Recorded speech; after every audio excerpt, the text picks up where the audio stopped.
comic book industry has a diversity problem. Wouldn't you know it? What a Huh. shock. Huh. And we're going to talk about that because it's February.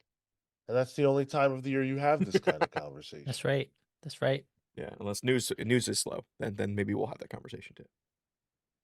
Before we start, well, you might notice not here to talk about diversity is Jeff Lemire.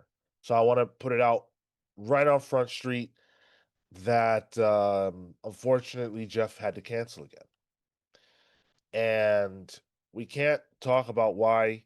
Needless to say, it is very much a real situation that he's dealing with.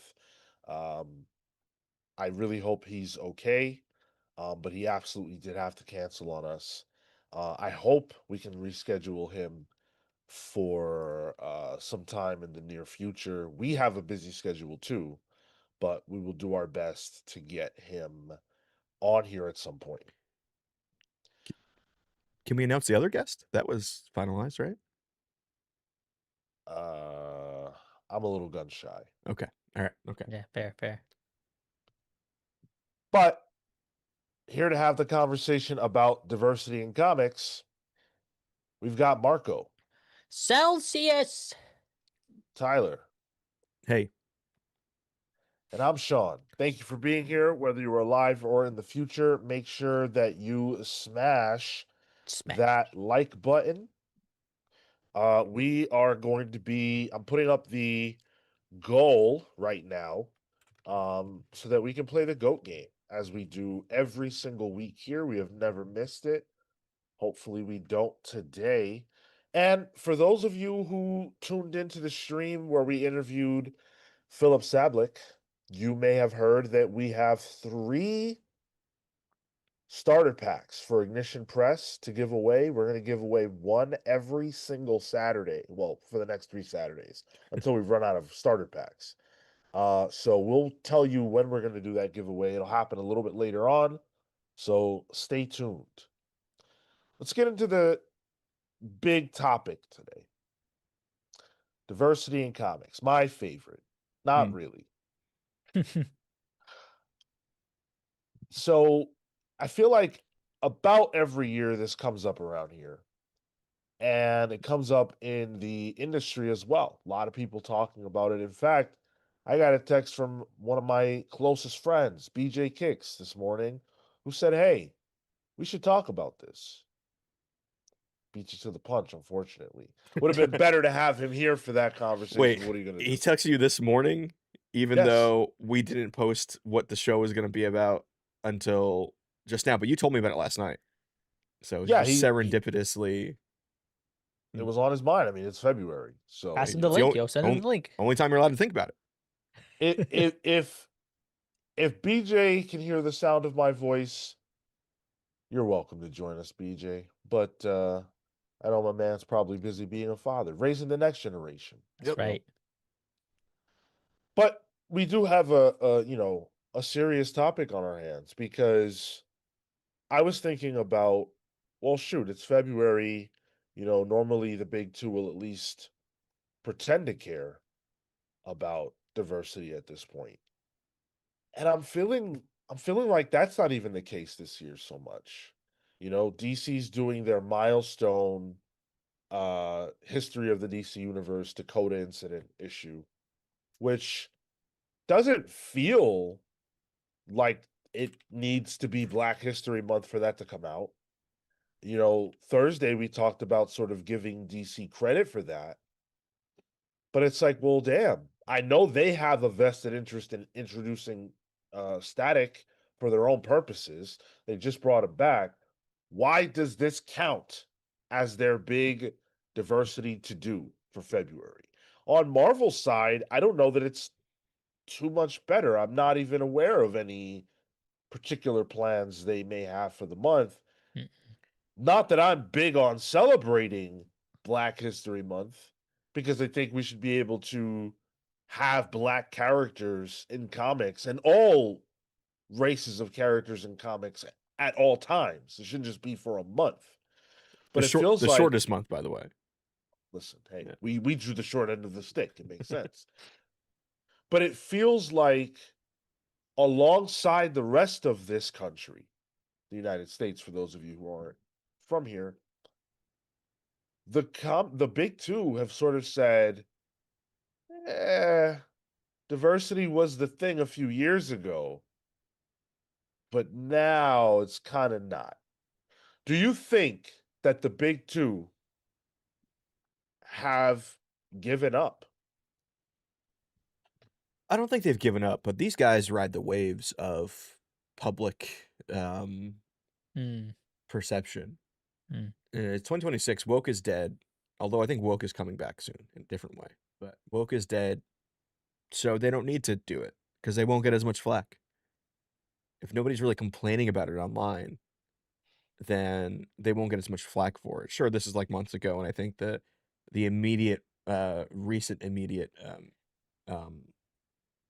January that we just had has been fucking wild for um, just race relations in the United States, to put it mildly. Um, so I think, you know, they just do whatever everyone else does. I don't think they do it to actually have diversity in comics. Like they're not doing a Black History Month special because they think it's gonna be good. I feel like they do it because they would get too much flack for not doing it. And as soon as they are in a place where they don't really won't get that much flack, they don't need to do it. Yeah, I think if you don't get the flack, for sure, but there also doesn't feel like there is a. It feels like there's a larger narrative right now of protecting people than it is showcasing them, um, and that comes with all the stuff that's been going on. Obviously, uh, around the states, the vitriol kind of felt from the presidency, and so it almost feels like, and this was policy, DEI has to be out the door, right? So I think there is a level of, we're going to tell the stories that we need to tell for the sake of the line, and the necessary inclusion of a character based on their race is secondary to their necessity to the story. And while that isn't necessarily a bad thing, I think comics is a place where you can be vocal against a larger concept or idea, um or policy. There is the activist angle of that. Um, but for these companies right now, they're playing it. I wouldn't say safe, but that isn't the prerogative right now. Yeah. Um, and I think we've had this conversation, like I said, many times. And a lot of times we get on here and say, well, there's been some progress. Mm, And this time around, I definitely don't feel that way. I no. don't feel like there's progress. I feel like we've gone backwards. Yeah. Yeah. And that's a bummer. There's no doubt about it. I mean, I think about DC right now and how they have, I think, no black led books. I believe because I follow like Chillmonger and he's always on that stuff. I think it's been like 1,000 days or something like that since there He's was got a counter? last. I saw someone posting about this. It may not even have been him, but Okay. I think it's been like 1,000 days or something since they've had a black led book. I'm pretty sure the last one was the John Stewart book, which was a mini that had its run. Mr. Mr. Terrific Terrific. was Mr. just ended Terrific. like in December, so I don't think that timer is Okay. fully Yeah, correct. so that can't Yeah. be Yeah. accurate. Um, But like if that's a mini, yeah. what's the last black led ongoing that they've had? Jeez. Black Adam? Just kidding. Um, well, actually, no, they actually had a black lead in that book the last time it was out, so the Oh, joke was true, true, kind of true. Yeah. accurate. Yeah, I don't know, especially like for an ongoing shit. The only one that jumps to mind immediately was like Cyborg during Rebirth, which Well, even Miles then that Morales. didn't last. Well, I'm talking Talking about DC. DC, yeah. Oh, Yeah, Marco, Spider Man's at Marvel. sorry, Oh, sorry. okay, Yeah. yeah. Um, Yeah, I don't know, dude. I thought like Mr. Terrific would be like the miniseries, which I think did pretty decently, would be a vehicle to launch an ongoing from that. Haven't seen it yet. No, yeah, it definitely felt like it was its own little contained story, kind of capitalize off the movie a bit. Yeah, I guess Absolute Green Lantern. That's true. That's Yeah, true. But my brain was going like mainline stuff. Yeah, likewise. I can't think of one. I can't think of one. yeah, in mainline, right? Yeah, And that's not a great look. And I want to make sure that I say diversity doesn't mean black. Yeah. Diversity obviously means various races and sexualities and things like that. Um, obviously, because I am black, Oh. that's I know, big shock. That's a lot of where I tend to look. Um, and it's frustrating. There's no doubt about it. But it's not just frustrating. I don't want to get on here and say my opinion is not DC has to force and Marvel has to force black books out there. That's not my opinion. I think this conversation, this topic is extremely nuanced because my belief has always been that this industry doesn't have an audience that's really looking for this. And I think that is actually the biggest issue. enough to put money where their mouth is. Yeah. Yeah, yeah. Yeah, any kind of actual attempt at this has always been short. They're little sprints, really. None of them really get a chance to run a marathon. Short-sighted too, because typically it's only ever a mini. Like there doesn't feel to be confidence behind something longer than that because there's an expectation that those sales won't happen. And I really can't argue with that. I don't want books for the sake of books, and I don't think Marvel and DC need to publish at a loss. But we have to admit, and again, I felt this way for years, we have to admit defeat. The what? Sorry. We have to admit defeat here. It's not like Marvel and DC put these books out, they get canceled. They don't trust making Mm. it more than a mini. John Stewart, that was a mini. Or I mean, it was 12 issues, whatever it was, but it did Maxi, it. It yeah. wasn't an ongoing. Yeah. The Power Company book that they did, we didn't even get a follow up to that. That shit was last year. What are they waiting for? Ground fucking leap year? What are we waiting on? Yeah, it's coming out February 30th. That's funny because that one had like a cliffhanger at the end that they were like forming a team, right? Yeah. Yeah, yeah. Damn. But it was a It, one shot. no, yeah. They were all one shot. There was like a Yeah. Power Company one the previous year. And it sucks because I think there were some interesting things there. I didn't really care much for the book, to be completely, honest. But like Yeah. there are some stuff where like these books are good. That fucking John Stewart War Journal was phenomenal. But PKJ kind of he left them. Went to Marvel. And now he's writing about a different POC, the Hulk. And I think that all these things are short-sighted because unfortunately, Sean, you're kind of right. It's this is a business first and foremost, and I hate to fucking be this dude, but the book's got to sell to continue them. And I would wish there would be more chances for like these miniseries. I'm not hating on the miniseries, to be honest. I think some of them are really good. I thought the Mr. Terrific one was great, and I think they should do more of those.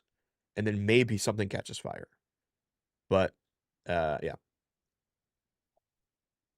You catch this super chat real quick from our boy Patrick Zay.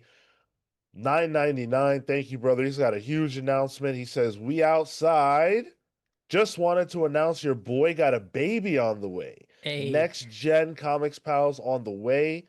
Love you guys for all you do and love this community for being amazing and full of genuinely nice people. Yo, brother, congratulations. That's amazing. Little hell yeah, dude. Patrick. Congrats.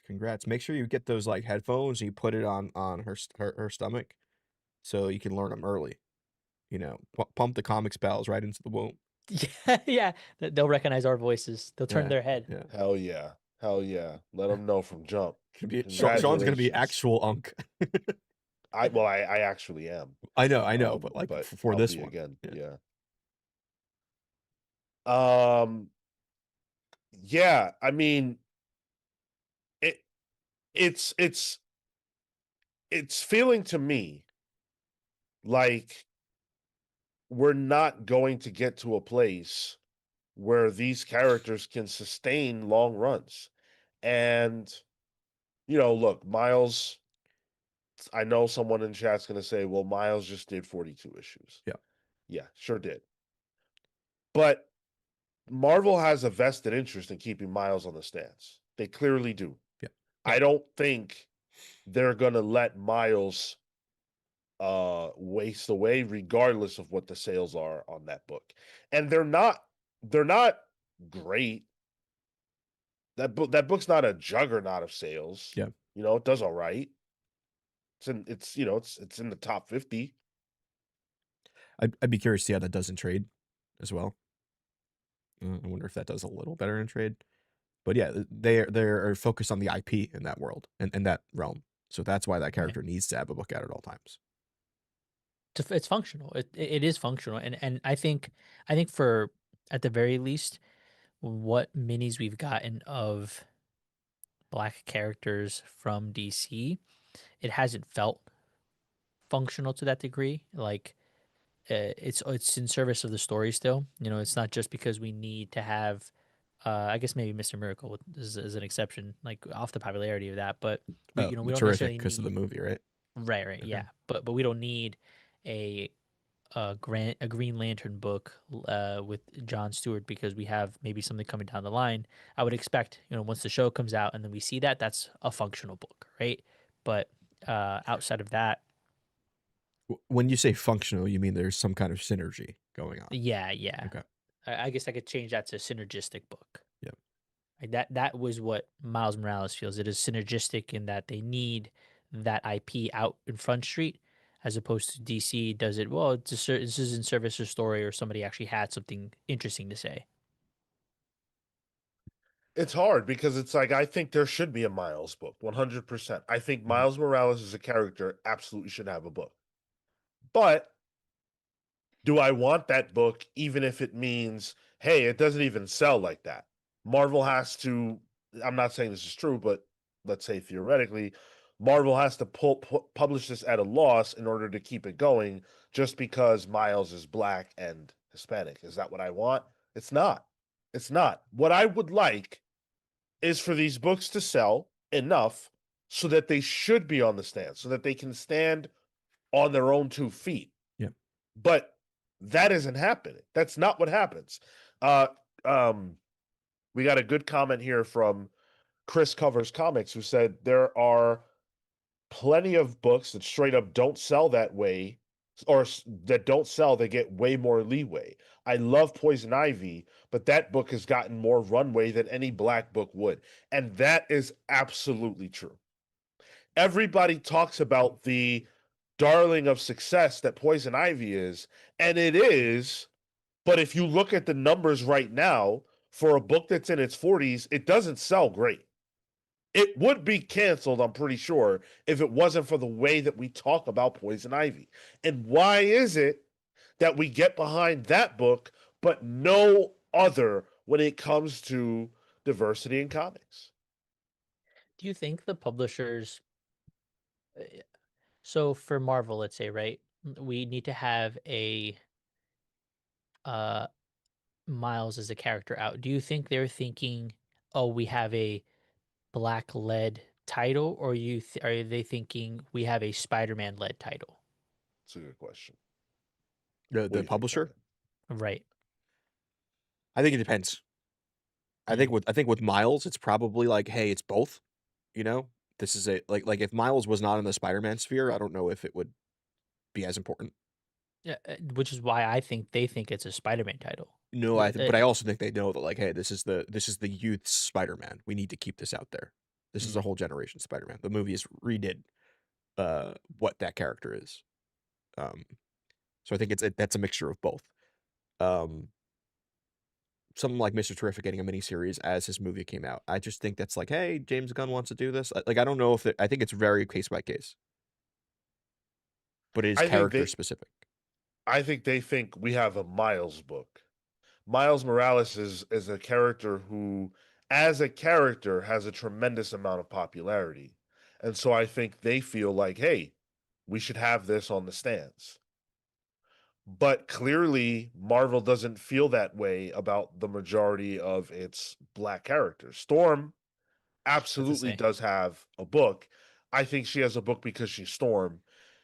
When you look at Oh, interesting. Okay. the lineup of characters that have gotten a solo series, it makes sense that Storm would be one of them. I don't think she was chosen for her skin tone. Storm just happens to be very popular. Does the book sell enough to be on the stands? For now, but we know that it was relaunched, and they always do that for a reason. Yeah.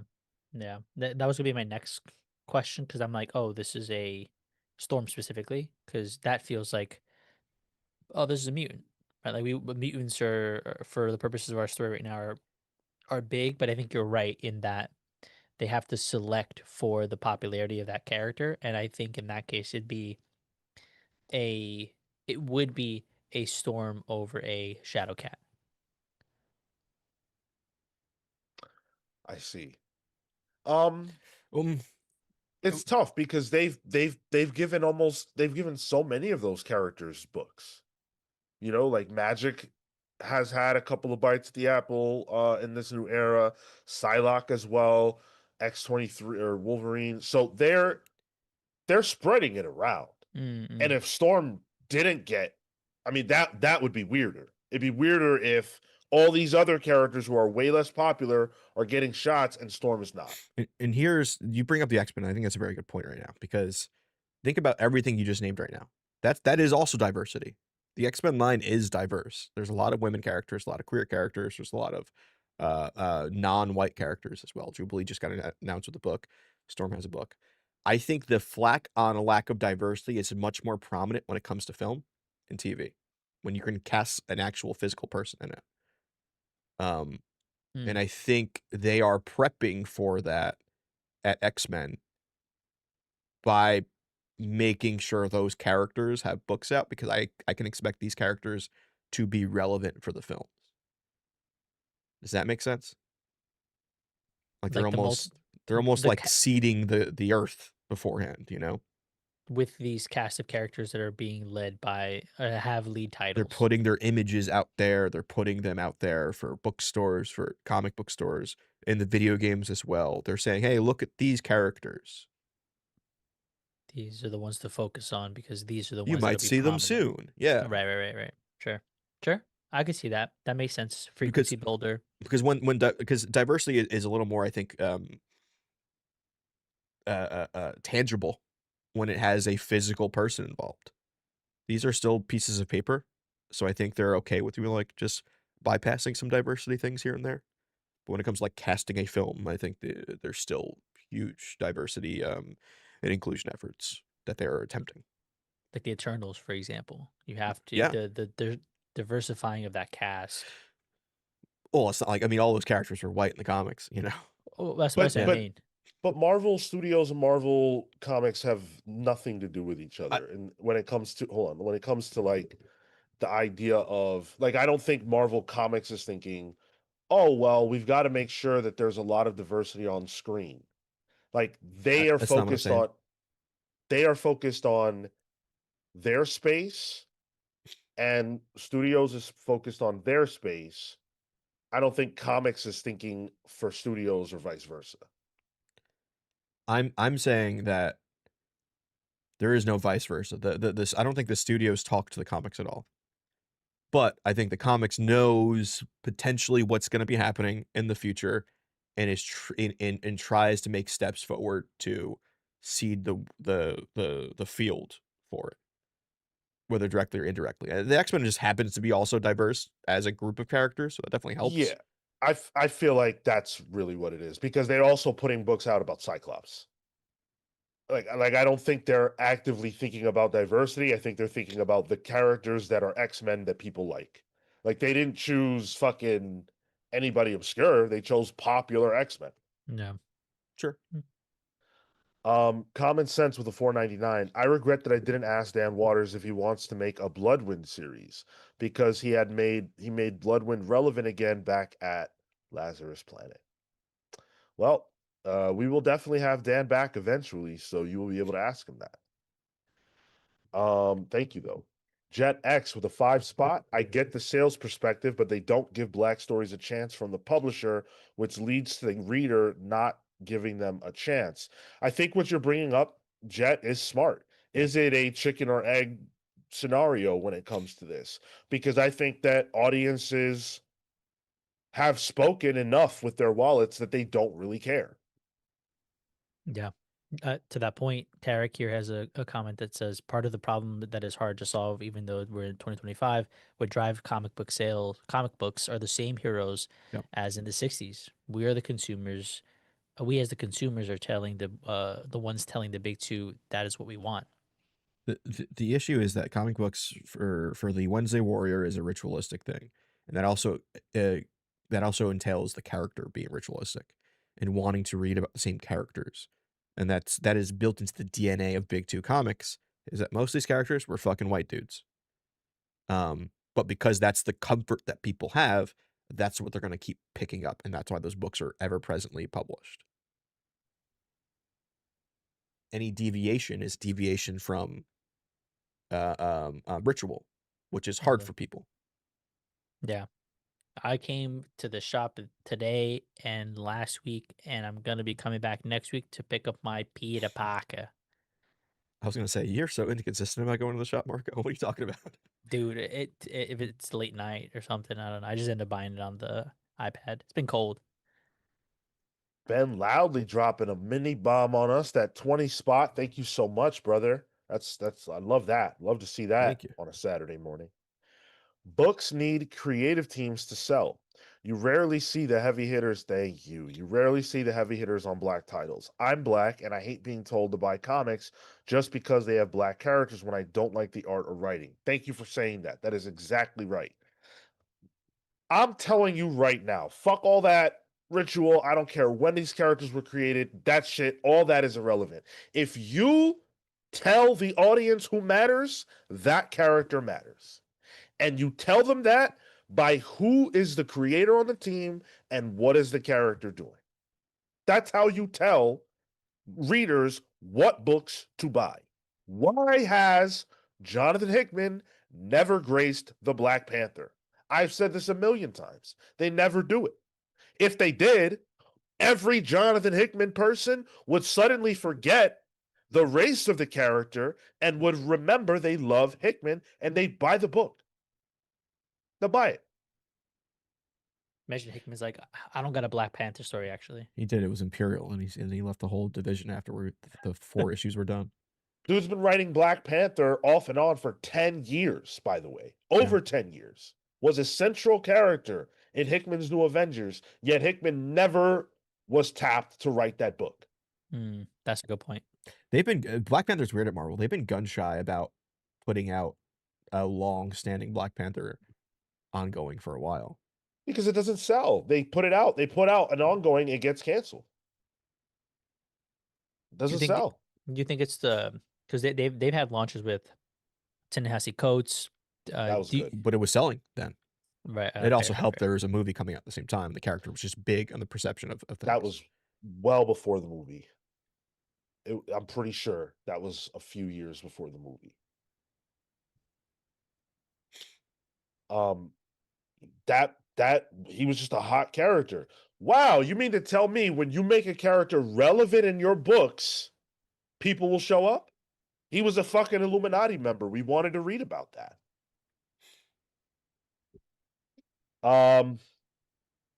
Entertain me with $5. What keeps Poison Ivy and Harley comics ongoing is the cartoon that's very beloved. For Marvel, it's Spider-Gwen and their love of the Spider-Verse. Yeah, but they're keeping, and I don't know Harley sales, but Poison Ivy is not a sales juggernaut by any means at all. And they keep it running despite that fact. we've seen with Poison Ivy that other books that have sold higher than it have been canceled. Yes. It is consistently on like the cusp of that cancellation window in terms of, at least through the ICV2. We don't have DC's direct numbers on sales, but based on the information we have, it it probably should have been canceled a while ago. Which I'm glad it hasn't, because I think the book's actually phenomenal. It's good. Of what I've read. Cardiac Solace with the 10 spot. We are already halfway towards our goal for the GOAT game. Love to see it. Thank you guys so much. Wish some of these minis took more interesting swings too. We get them and it's like a cookout, contrived race-based conflict. Give me one of those weird black labels for a black character, man. Yeah. Man, Black Hell Label's yeah. barely a thing now. That fucking what was that book? The Sam Wilson cap. It Oh literally yeah. has a cookout in it. Yeah, Yeah. that's where Steve gets invited, right? Yeah. Yeah. So Yeah. even in that, you still had to have Steve Rogers in there. Of course. He would go to the cookout. He would. He'd I get mean, invited. Yeah. he'd get invited to my cookout. He'd probably bring deviled eggs. Clay brings up a great point. Luke Cage has been the mayor of New York for over a year, used as nothing but a cameo all year. Yeah. Yep. The City of Fire book that we were supposed to get, we never got. For whatever reason, Marvel was scared of putting that book out. And now Luke Cage sits on the sidelines. How could that be? He's a name that people are familiar with. He's had a Netflix series, 2 seasons of that to himself, and he cannot even get a book. Not No. even like we gave him a mini and tried it and it didn't work. No, he can't even get a book. The last They're time there was shy. a Cage book was there was a it was like one of those Marvel Digital First initiatives. Remember they did like a Alias one as well. Yeah, Think so. Yeah. Yeah. Yeah, it was like it was a weird thing. That was the last, but even then that was a mini. And even like before that, when he was one of the more prominent characters in Bendis's era of Marvel, didn't have any kind of mini or ongoing. it's crazy. Yeah. The last solo series was a crossover. It was Luke Cage Gang War. That doesn't count. That was like That was just a crossover. it was like one issue or two. 4 apparently. Oh. It was a 4-issue mini. Yeah. Nice. Oh yeah, I remember that. It Spider was Woman had one too. I did not enjoy that. Oh, was that the Secret Invasion Infinity comic, Tyler? No, I don't think it was Secret Invasion. It was Like that's some all other I'm thing. seeing. But still, I mean, Luke Cage is an example of a character where they've actively felt nervous about putting out a book. The I forgot the controversy was a few years back, at least the title, but was it City on Fire or something? Yeah, I Where have it. I have it they on the stream right now. Yeah. okay, yeah, where they actively, were like, we're not gonna put this out. This feels too hot, too much for us as the publisher to say something seemingly. Oh no, the Black experience is too iffy for us. I don't want to talk about it. Yikes. World outside your window, not ours. Well, let's make sure we're clear. This book was allegedly about Luke Cage rescuing a white cop who shot a black child. And Luke Cage was supposed to be put in this crazy position where he's protecting this cop who Luke thinks did the right thing from a mob that wants his head. I'm pretty sure that was the pitch. Yeah, yeah. That is a touchy subject. It is. But who best to handle it? Why not handle it? I agree. I'm with you on that. Are you taking it from the character or from the publisher? Both. Okay. Jay Sage with the 9.99. Thank you, brother. I mean, screw you, rival. Jay says the sales excuse is just that, an excuse. Why can't Lemire write a Bloodwind? There's 2 power men at Marvel, no books. It takes effort to build a character. Blue Marvel question mark? Concept plus writer plus push. I agree. That's the formula. Concept plus a hot writer, a hot artist, and a push. Make them matter. What's the point of the character? These minis, like, you can have a mini with Batman where he's just being Batman. Like, that's enough to sell a comic. But you can't do that with everybody. And I feel like a lot of times that's what we're getting. Yeah, for me, the diversity issue in comics, the part that bothers me, unfortunately, isn't the characters not being front and center.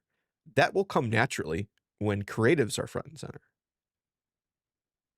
Mm. And I think if Marvel also was able to give diverse creators a chance to, write different types of books that don't necessarily pigeonhole them to writing the same race of character that they are, that can gain creators that A, are good, who maybe didn't get a chance before.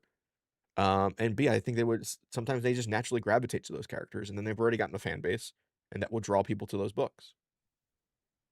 I think to the point of you have the new talent come in and don't pigeonhole them. I feel like that's what you end up doing, right? Like they can't put that creator on a marquee title quite yet because they're a newer voice.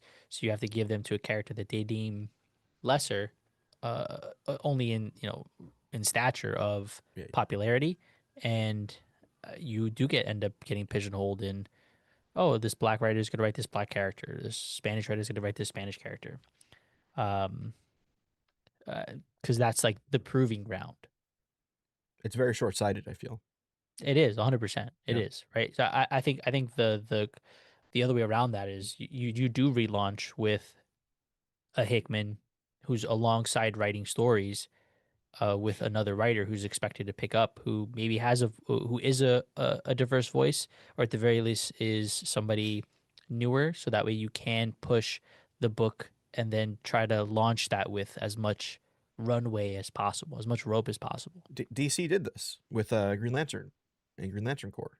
That was Jeremy Adams, co-written with Morgan Hampton, who's a black writer. Sean, what was the DC initiative, the diverse initiative they were doing for their creatives? I think it was just Milestone. It was the Milestone Initiative. Yeah, yeah, yeah. And Morgan Hampton was part of that. And now Morgan Hampton's the solo writer for Green Lantern Corps. Yeah. It's like not a training wheel situation, but it's like, hey, let's get people invested in the book gradually and coast from it from there. That's great. And I'm happy that, Morgan Hampton was able to get his foot in the door, and I want to see that opportunity um for more writers. But these people are still coming into a system that existed before them, and they have to work within what that system is. And I'm worried that the system doesn't exist to put those stories out there regardless of who the creatives available are. That scares me. But again, I have no confidence in the big two in the first place because they still haven't figured out the simple strategy of take a hot creator and put them on a character who's not a white person that you think you want to build up. Do it. Just do it.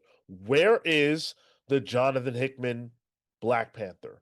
Where is the the Jed McKay Black Panther? Jed McKay's the man. Let's see you do that with him. They do him.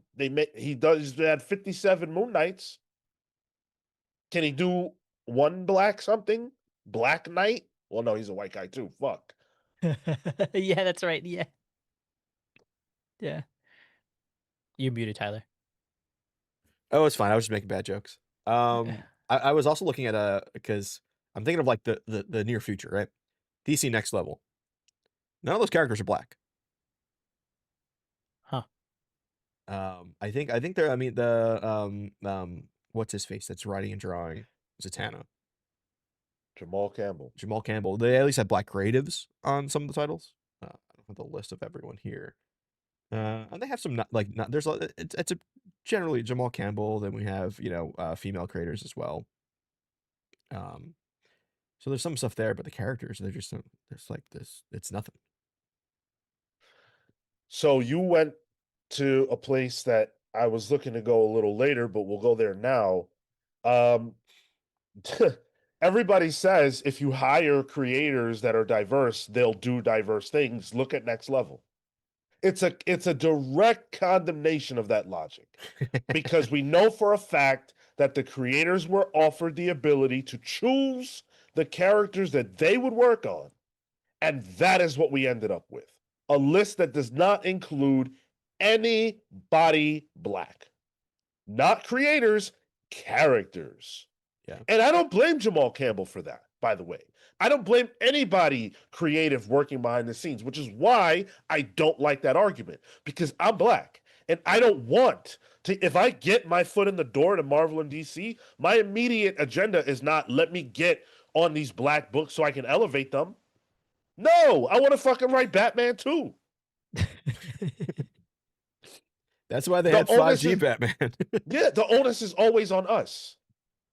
The onus is always on us. Why do I have to get in the door and then become the dude who doesn't get to live his dream of writing Spider-Man and Batman and Superman and whatever? Because all of a sudden I have some bigger responsibility. No, fuck that. This is my life. Hmm. I was gonna say, is that a problem to solve then? Like, Yes. Go ahead. Sorry. well, because if I think you make a fair point, right?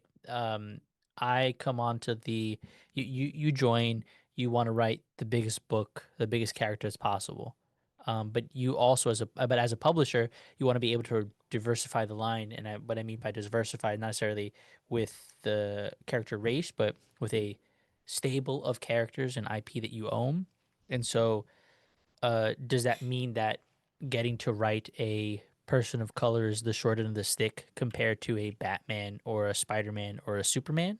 I think then there's like, how do we reframe that? Is it only by fixing the popularity of a POC character to make it and elevate it to a stature maybe second to a Batman, but over a Constantine? Does that make sense? It does. And I think that that is a major key. I really do. I think a major key is that the characters have to be there. If I were a kid now and I had the same aspirations of being a writer, I would aspire to write Miles Hmm. because Miles is a character that matters, and I would have grown up reading him. Yeah. I didn't grow up reading Miles. There wasn't a Miles to grow up reading yet. But now there is. And that's the kind of thing that happens. You inspire the generation coming up to want to write that character because they're cool and you love them. That way, maybe our kids will grow up wanting to write Miles. The kids who watch Spider-Verse, they'll grow up when they want to write characters, that's who they'll think about. But when I think about writing characters, if I'm thinking big too, I'm thinking about the ones that I grew up with. And they're white. And that's okay. But there has to be something done to make it so that the young people now want other people, want to see other types of characters. What's the solution there then? Is it the team method that they've been doing? You know, having like Mr. Terrific does not have an ongoing right now, but he is the lead of Justice League right now, which is a big deal. Yeah. You know, um, is that the method? Is it Green Lantern Corps that John Stewart is leading? Is it that those titles are loss leaders, that we expect them to not make money, but they're there so that they're in service to something larger? But then I also imagine you run into an issue where critics will say, "Well, now you're just doing it to keep the diversity running," You just gotta not listen to him at that point, or be honest. Like then yes, that's why we're doing it, and that's okay. and that's okay. Yeah, Yeah, maybe that is okay. To me, I think the answer is what I've been saying. You need to tell the audience that the character matters. They know how to do it. Marvel decided because whatever reason that they wanted Miss Marvel before she was Captain Marvel, Carol Danvers, to be a thing. They made her a fucking thing. She got $1 billion movie out of it. They made her a thing. She wasn't before. Look at the audience. Look at the audience that Carol Danvers had.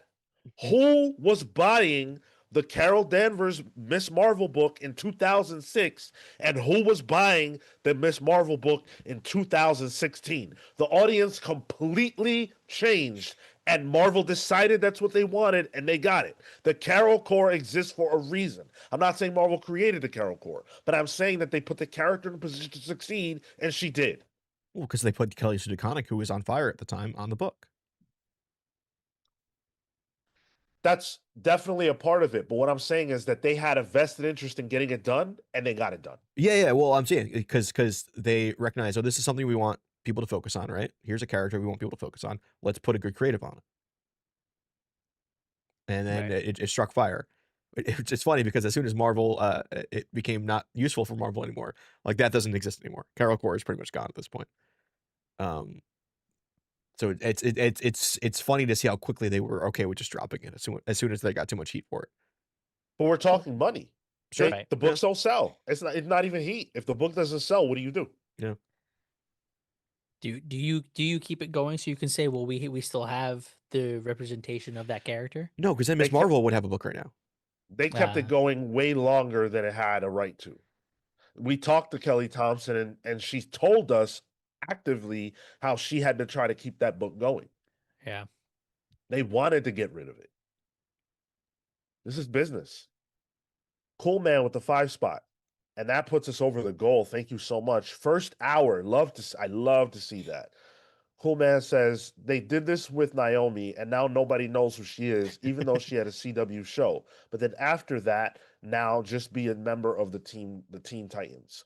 Well, consider the fact that Naomi was a pet project. Yeah. Whenever whenever really any character goes beyond minority, any pet character, they tend to get dropped once the creator who cared goes away. So it's not even just Naomi. You can look at Stargirl, for example, which may be more of a respect to Jeff Johns, but Sure. she very rarely does anything if Jeff Johns is not in the picture. Hey, she was in that Kids Are All Fight where she didn't speak at all. Sure was. Did we miss that Common Sense super chat?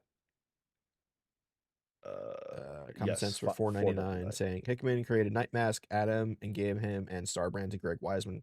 Comics got canceled. Night Mask last seen in Spider-Man, not in Imperial. Pretty much saying they gave a big name creator created a character that was a diverse character, and then it went nowhere. Yes, which happened with Naomi. Like Jamal Campbell is the co-creator of Naomi, right? I think so. And he's doing Zatanna. He's not saying, "Oh, I got free reign to do whatever I want." I'm not doing a Naomi book, which maybe is a branding issue. Naomi, really? Oh yeah, David F. Walker and Jamal Campbell are creators. Yep. You know what? The solution seemingly is you put Brian Michael Bendis on a book, just whipping out characters left and right. Well, he's a creator that puts diversity in the forefront of his creations. Like that's something he thinks about constantly. And that's actually one of my reasons why he's one of my favorite writers of all time. But he's also a huge name. So it helps when a huge name is creating these characters. If really Brian Michael does. Bendis made Sideways, we'd have a Sideways book still, maybe. Definitely not. No, okay. Chris covers comics. Brian Michael Bendis, Hall of Fame ally. Yeah, I 100% feel that way about him. 100%. But notice the deprioritization of Miles in comics at the same time that Bendis left. Like we talk about synergy. Marvel didn't give a fuck about that. They threw that baby out with the bathwater, even though Miles Morales was a massively popular character on the screen. On the big screen, you got Miles in the films. On the little screen, you got Spidey and his friends, and Miles is on there named Spin or whatever. Yeah. This character is all over the map. And yet Marvel said, we don't give a fuck. Just give him to whoever. And he's been shuffled through since then. Yeah, he's on the verge of not having a title, but he'll be in a pseudo event book written by Chris Condon. Like doesn't even have Spider-Man or Miles in the name of the title.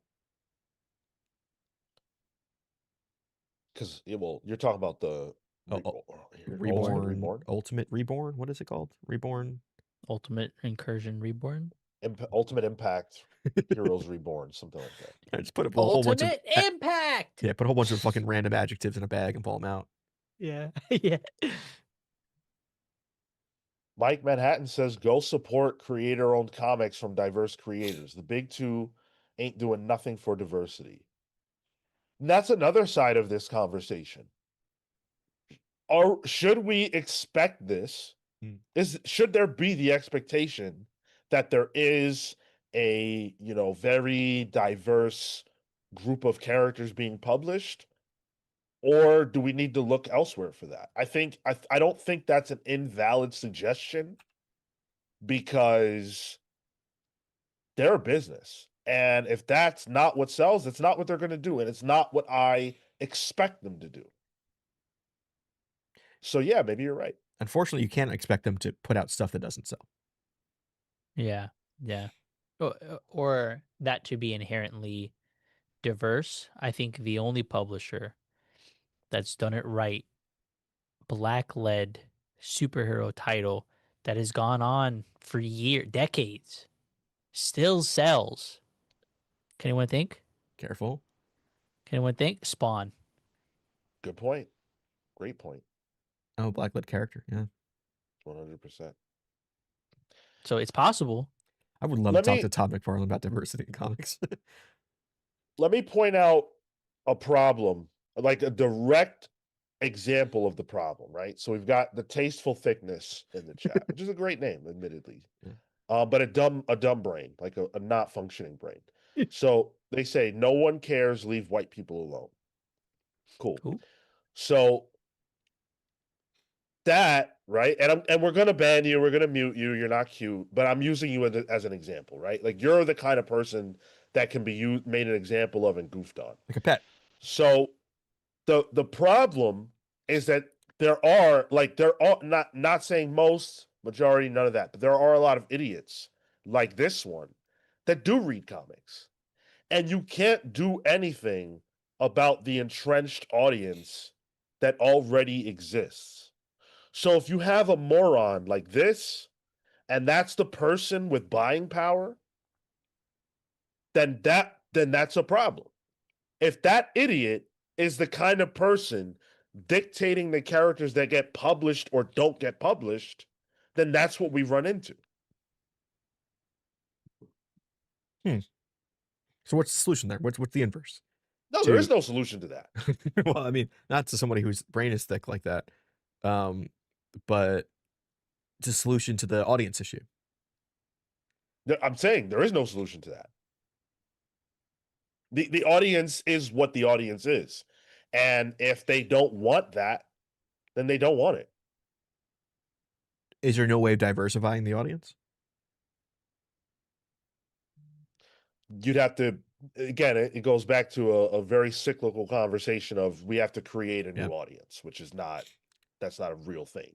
Then we just get into the cycle of creating new diverse characters, them not going anywhere, trying to give new diverse voices in the comics, them not selling as well as Spider-Man, and then we're in a loop.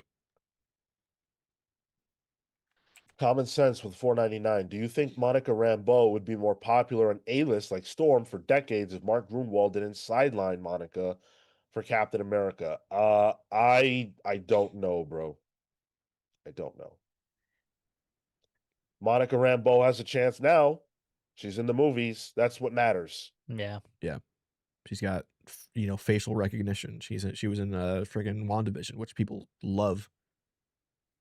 But make it happen. Name the book she's in. Binary. No, she's not. Damn. She was, but that's long gone, brother. Hayden's Hideout sent out 5 channel memberships gifted. Thank you so much, Hayden. Really appreciate you. And I got the other ones locked and loaded, but I'll read these off first. Yeah. Marv Johnny. Thank you so much, Hayden. Berla Marty, Ruben Reyes, Tak Toys, and Mike Critiques. Enjoy those gifted memberships. And see, for these next lucky 5, let's see what we got. Drum roll. Aaron Orange, King Calabac, Kobekin, PT Steelers, and Paul Smith. Hey, let's go. Love it. Love it. Love it. Love it. Happy to see you guys. Every time that I turn a gifted membership on, um, it tells me you could be the lucky recipient of a Comics Pals membership if you just allow gift memberships again. Nope, sorry. Fascinating. And by the way, we still have the giveaway coming of the Ignition Press starter pack. So make sure you guys stick around for that. What I want to do now, before we continue this conversation, is I want to say thank you to the people who make this show possible every week. And you guys have been incredibly generous today, but these are the people who decide to be generous to the Comics Pals every day. So special shout out to our Pals vs. Legends, the Hound of Justice, Atomic Hound, Starcross, Catherine Stars, the Spear of Judgment, Jay's Jumble, Jalen Jackson, the Sanguine Sorcerer, Safe Haven, Hayden's Hideout, Jesse and the Juggernaut, Kyle, the Zenith Flare, Panda v Panda, Ted Wong, Adam Solis Smith, Sam, the Last Young Renegade, Blur, Jekyll Jose, Entertain Me, Peter, Living Lightning Electrics, Just Unseen, Shalom, Paladin Warburg, Jamzilla, and Cosm, the Andric. I love all those names, and I love how so many of you were once just Pals versus members, and now you are legends. That's beautiful. But the rest of our Pals versus members matter too, so thank you to Brian Demolish Del Pozo, who just celebrated a birthday. Happy birthday.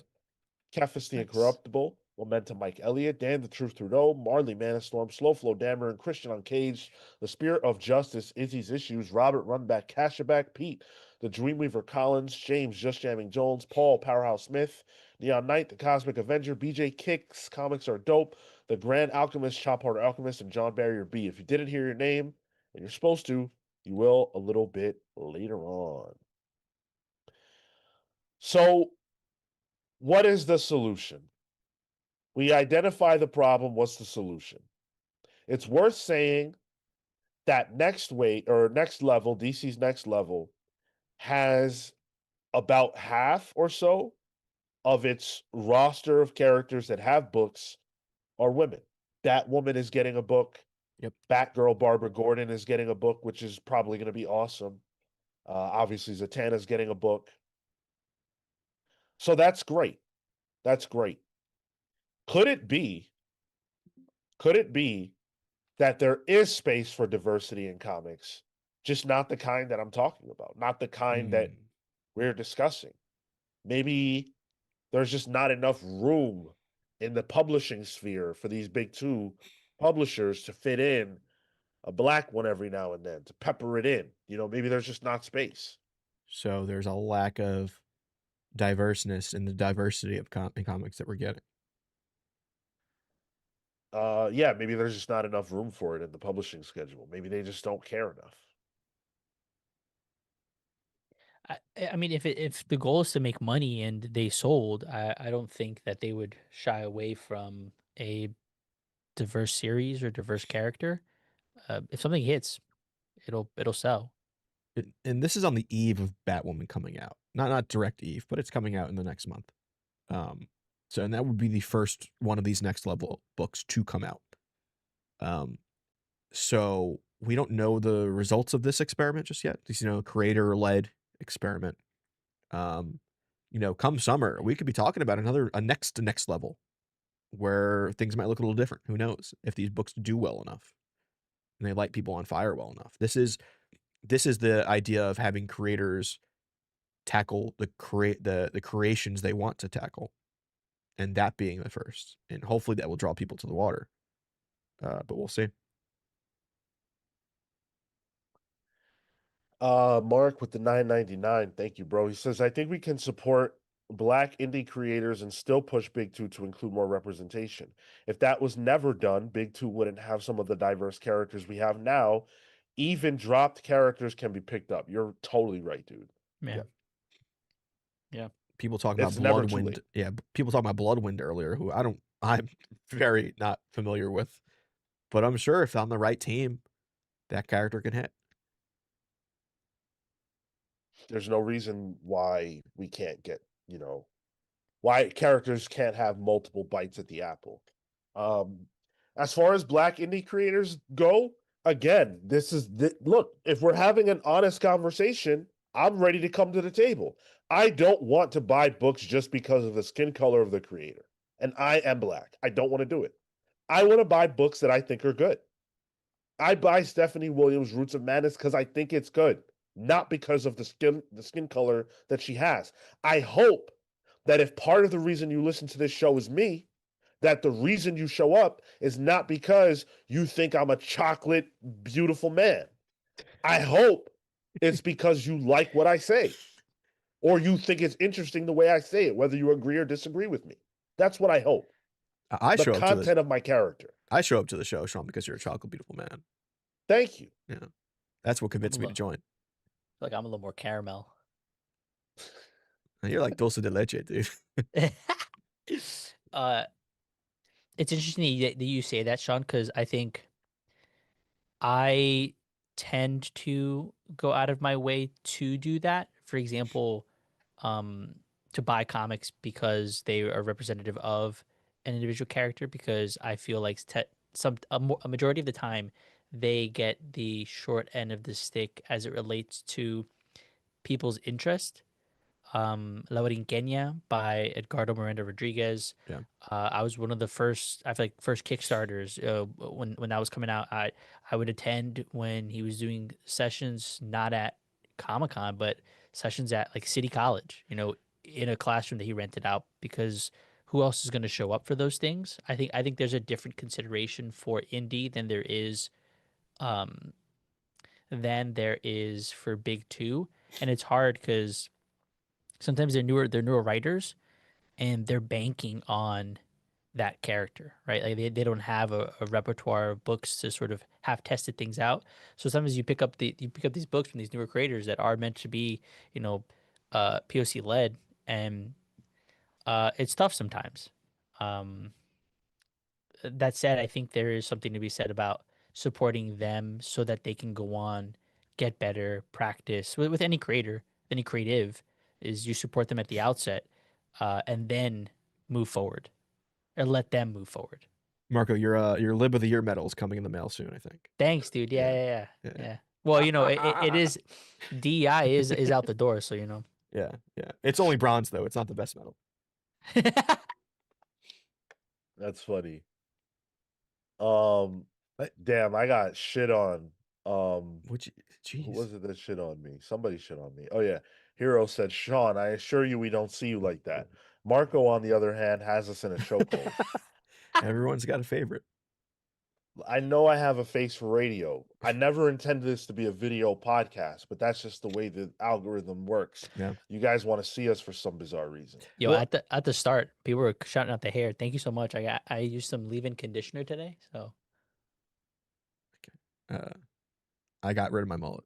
That's all I did. So I was actually going to bring up the algorithm. I was going to bring up like we're not immune to it either as a podcast. Like sure, we got rid of the white guy. We're finally fully diverse,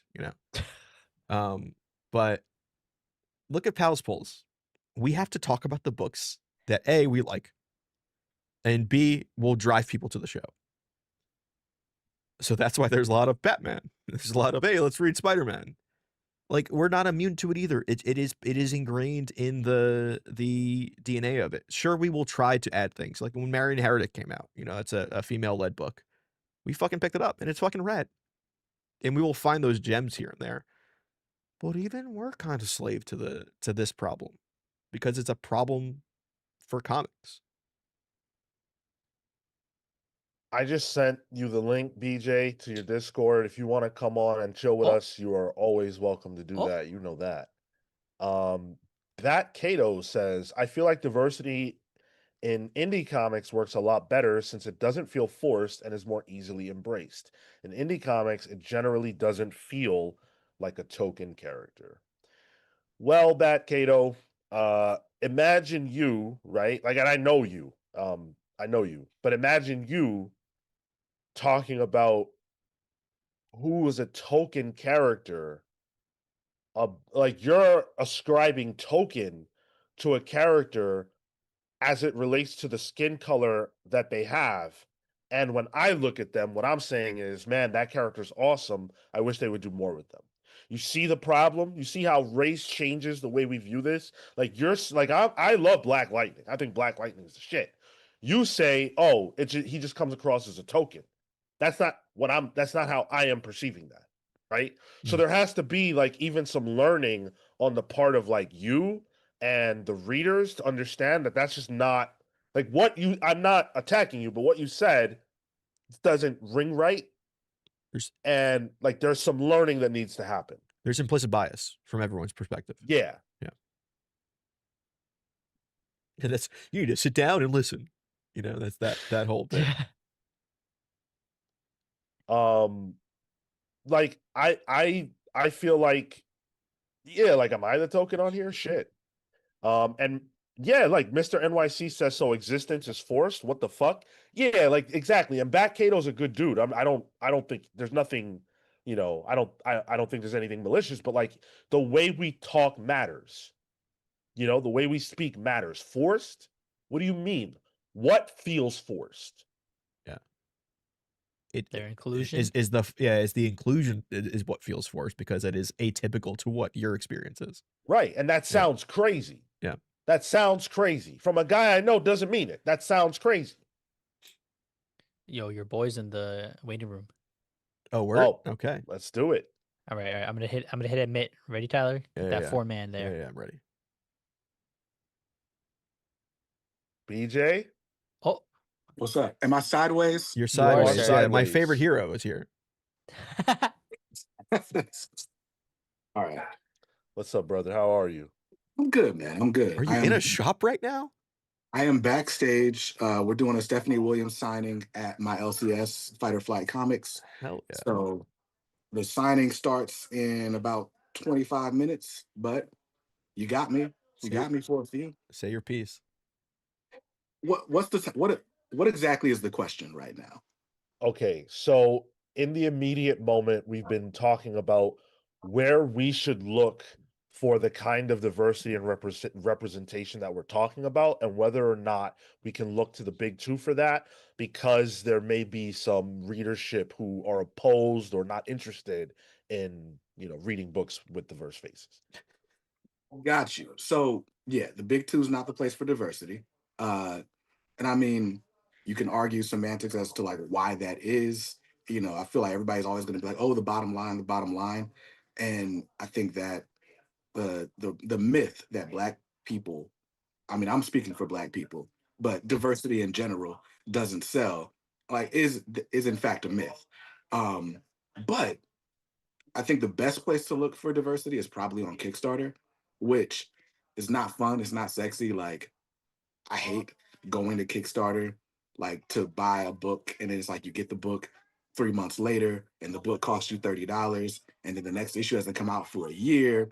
But there are some really interesting stories that are being crowdfunded. And I hope that some of these crowdfunding creators get a shot to like do something like a Mad Cave series, like Temporal that's out right now, or Roots of Madness that is out via Ignition Press. I hope other people get the opportunity to do these stories and take them to the direct market as opposed to. Oh, my bad. We got one. Oh, sorry. No, you good? Thanks. I got it now. These fucking content creators. Helping move furniture. My bad. My bad. No, you're Listen, doing your thing. I am staff at a comic shop today, but yeah, my hope is that in the future we get more of these indie creators that'll or indie publishers that'll give people a shot to do some of these compelling stories. Like I said, we're doing a Stephanie Williams signing today. She seems to be like poster woman right now, for better or worse. But she's got 2 amazing series out right now. Yeah. But there's so many other people. Like there's dude Lonzo Starr from Concrete Comics doing great work. Greg Elise, who is Nana the Were Spider. That's a crowdfunding and convention circuit favorite. Fabrice Sapolsky, who created Spider-Man Noir, and his wife Crystal. They have Fair Square Graphics, and their tagline is literally "Comics for the rest of us." Right. So like these are people that you will see out and about at conventions and on the crowdfunding circuit. but that's probably the best way to find the diversity that you're looking for. Just go out in the real world and find people selling their comics. I'd be remiss if I didn't mention my man Danny from Fourth Wall Productions, who has Ace Blade and Lumberjacks and The Ballad of the Black Rose, which is like this cool sci-fi western. Like there's a lot, there's really diverse storytelling if you get out of the direct market bubble. But most people that interact with comics interact with them through the direct market. So that's kind of where we are. So you just made a lot of points, and the one that really sticks out to me the most is that your suggestion for how readers who are wanting more diversity can get it is to leave the direct market. And I think that that's where the tricky situation comes up, because it's like we have to work so much harder to even engage with the kind of stories or characters that we're looking for. And a lot of people may not be willing to put that effort in. For me, right? Like I'm on a podcast right now telling you what I want, but I'm not really trying to do much more than go to my LCS to get it. I'm not. Like Stephanie Williams, I'm all over Roots of Madness. I hope that the signing goes fantastically. But if her book was on Kickstarter, I wouldn't be reading it. I wouldn't know what the fuck is happening in it. Yeah. So how do we bridge that gap? Because the large majority of comic book readers are not direct market readers, but the large majority of the people who we speak to are. Right. I think the problem with the direct market is that it is gate kept. Like we like to pretend that, on the open market, comics will sell or not sell.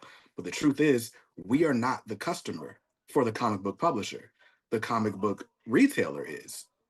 And so often there are people, whoever's running these shops, it's like either their buying demographic is not diverse or they're just not diverse as a staff. So when it's time to put in your FOC orders, you're not even looking. And I mean, back when there was a previews catalog, a lot of this stuff is like in the back pages of Diamond, the previews catalog. Like nobody's looking at that anyway. But, you know, now it's like you got to go to 3, 4 different pub or distributors just to see what's available, and then you're gonna tell me like, all right, Black Lightning number 18. Like, no, I'm not buying that. I'm gonna stock Absolute Batman. I don't know, give me Absolute Black Man or something, but that's gonna be it, right? So it's like until the market is more democratized, which I would hope that with the downfall of Diamond, publishers put more stock in, like whether it's online retail or finding ways to go direct to consumer like Ignition Press has been doing. um but as long as the comic shop is the middleman, I don't see this getting all that much better. I love how this is being said from a comic shop. I mean, I'm staff at my comic shop, so we got It's great true. staff, Yeah, yeah, there you period. go. So it's like it's different for us. We have a Stephanie Williams signing, but Sure. every shop is not my shop, Yeah. you know? Is there a responsibility at the shop then? Because I think to your point, um, they're the first interaction. So how do we? And I know that some Kickstarters do this. They incentivize for retailers specifically, so that way, uh, the people who are launching the Kickstarters have an opportunity to be in that space where they make first contact with that reader directly at the place, so that, uh, to Sean's point, he doesn't have to break his, he doesn't have to break his habit there. He can just go straight to the shop, be exposed to the book, whether or not he picks it up, right? But maybe somebody else will who is in that same workflow. I mean, as a shop owner, as any business person, right, your first responsibility is to your customer. Yeah. And so if your customer base is not interested in diversity, then no, it's not on you to create a diverse readership. Like you got to keep your lights on. Um, and so I think it's probably on the publishers to create more of a demand from a diverse audience that then goes to the shop and asks for the thing. But I don't know. In a system that is so closed as the direct market is, how do you do that? How do you create diversity initiatives? I don't even want to call it that, but how do you create those sorts of things without upsetting the current readership, which is what we've seen in years past? And then the reflex is the super tiny crazy loud minority on the internet saying crazy stuff. So I don't It, know how you solve the problem. it's tricky because yeah, you're right. Because a comic shop has such thin margins. They got to do what Yeah, sells, unfortunately. right. And then it becomes, I think there's also just this is where it's like, it's not just a comic issue. This is a symptom of a greater issue. It's a symptom of the socioeconomic issue about who has spending money for these Mhm. types of things. Right. Like who has time to engage with fiction? Yeah. Yeah. When you're too You busy trying know? to, pay rent. Right. Or For like not money. get murdered by ICE. Or like Yeah. just Yeah. Because then it becomes like, then, yeah, the people that are able to buy comics and be Wednesday Warriors are older white people. Because right. that's just the nature of the way the economy is, But the industry created that though. Sure, sure. Like they created this closed off ecosystem, where the good old boys could go buy their comics, right? So how do you open it up now? Yep. And whose responsibility is it to do that? I would not task a comic shop owner or retailer or whatever with changing their customer base. That doesn't make sense. What the shop you're doing right now is, I think, what they can do is they can do community events. Yeah, Yeah, right. that then facilitates that diverse, at minimal recognition, and Right. at maximum community building. Right. And I mean, it's publishing, so we run things by the calendar. So it's like, unfortunately, this is my busy season. It's February, and like the rest of the year is gonna look a lot easier to manage, which like feels like its own problem. But it's like at least you have these things sort of galvanize around. I don't know. I guess we get Juneteenth too, so I'm lucky. It's my birthday. I get it too. Nice. Yeah. Here's a really good comment that I think we can chew on for a little bit before BJ has to go. So this is from Damon Watson, who says, I would like to see YouTubers in the community do more to include these books and build some hype, or at least some recognition. YouTubers do a lot to get the word out. He also said, and he's been dropping great comments this whole conversation. He also Mhm. said, I collect Roots of Madness, but I notice how people will talk about the books coming from Ignition, but talk all around Roots of Madness like it's not one of them. Because stories resonate with who they resonate with, right? Like most YouTubers don't look like me, especially the ones with the bigger following, right? And then for me as a YouTuber, I struggle with, am I a comic YouTuber? Am I a black comic YouTuber? I'm all of those things, right? Like, and I probably showcase more than most outside of, say, the Black comic lords who do this 24/7. But the downside of that is you see their viewership numbers compared to mine, even though they do such in depth studies and interviews. Like, they are the Black comics pals, is what I would call them, right? Like, they're great, but the viewership, the demand for it does not seem to be there. The system that I have found is I talk about the stuff that everybody's going to talk about, and I also talk about the stuff that I love. So you'll hear, because I've gotten to know a lot of these people, so you'll hear Stephanie Williams pop up. You'll hear about the Greg Elises and Amari Malik's and, Edwin Galman on covers and all the things. But I don't know. I don't know what YouTube, like, I don't know if we want to get into the Rob Jefferson rabbit hole, We Just do. right? about to We mention do. it. Yeah. But it's like if Rob doesn't like Milestone, Rob doesn't necessarily need to talk about Milestone, right? Like, and he's not a racial slur for not wanting to talk about Milestone, right? The way he articulates his non-affinity for quote unquote black politics, that's a different thing, but the point is, it's not his responsibility. He doesn't get anything out of selling a comic or not. It's just if it resonates with him, he talks about it. And, lucky for the audience, he and I have different tastes. Other people bring different things to the space. So, yeah, I don't think it's a responsibility of Comics Explained or anyone else to prop up stories that are underrepresented unless they like the story and appreciate it. Yeah.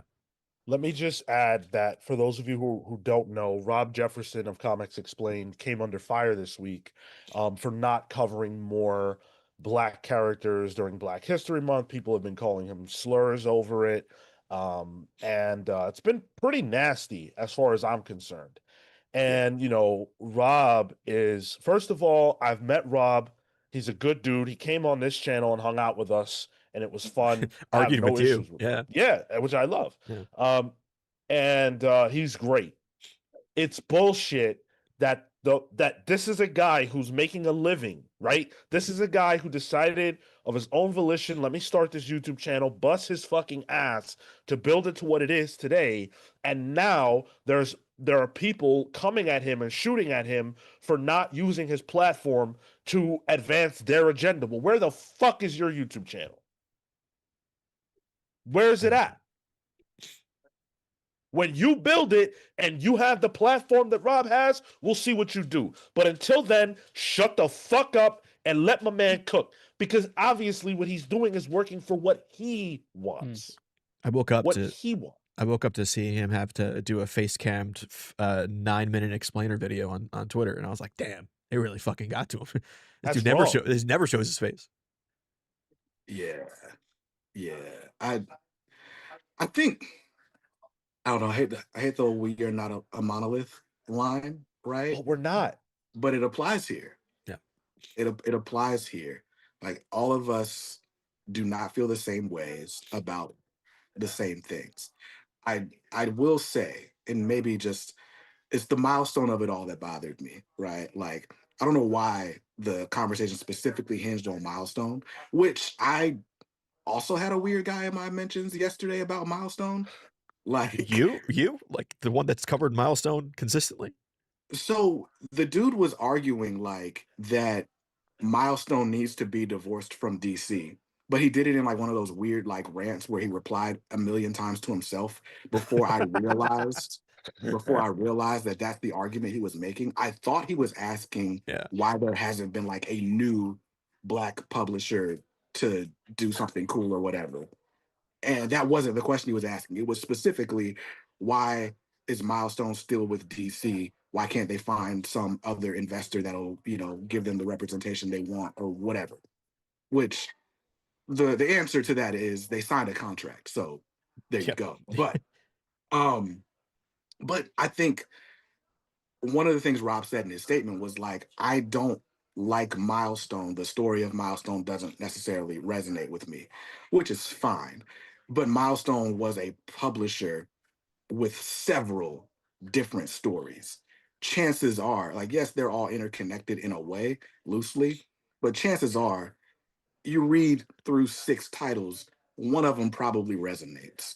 But that's on him. It's not on me I'm not upset that he doesn't like Milestone. I just don't like it's painted with a broad brush like that, as if it's one story. But again, that's me, the guy caping for Milestone all the time. But I think, and I also don't agree that covering Black books is an inherently political act. And that was a point that he articulated. Like, if I cover a book because it has Black people in it, now I'm being political. And Oh God. I'm like, no, that's not Yeah. true. Like, Blackness is not a political party.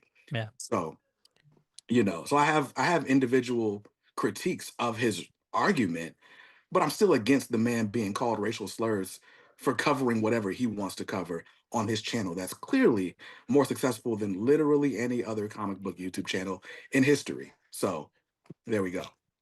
Now let's be really real, BJ. Mhm. Because we do the same thing. Your views are great. Your views are great. Obviously, your channel's fantastic. Comics are dope. Everybody should be a subscriber. You listen to us, you will love BJ. But when you do,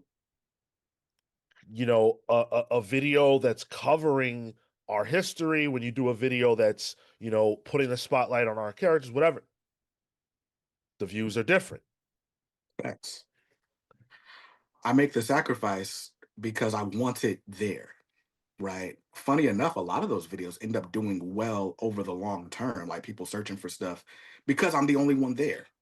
Like, um, but it's true. Like if I did like it's Black History Month right now, and you've not seen a video on the main channel spotlighting it just yet. I did a collab with someone. Um, but it's like when I do that, the views aren't there. I did a big spotlight for Juneteenth. That did nothing. It'll probably do something next Juneteenth, but as of right now, it's not beating a regular episode of the poll list, you know. But I was raised different. Like I'm the blackest person I know.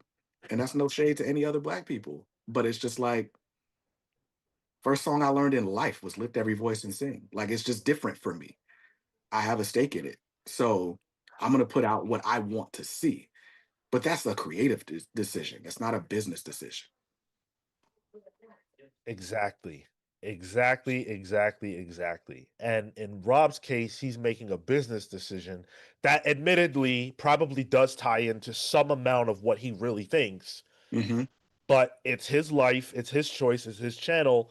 You have a different approach.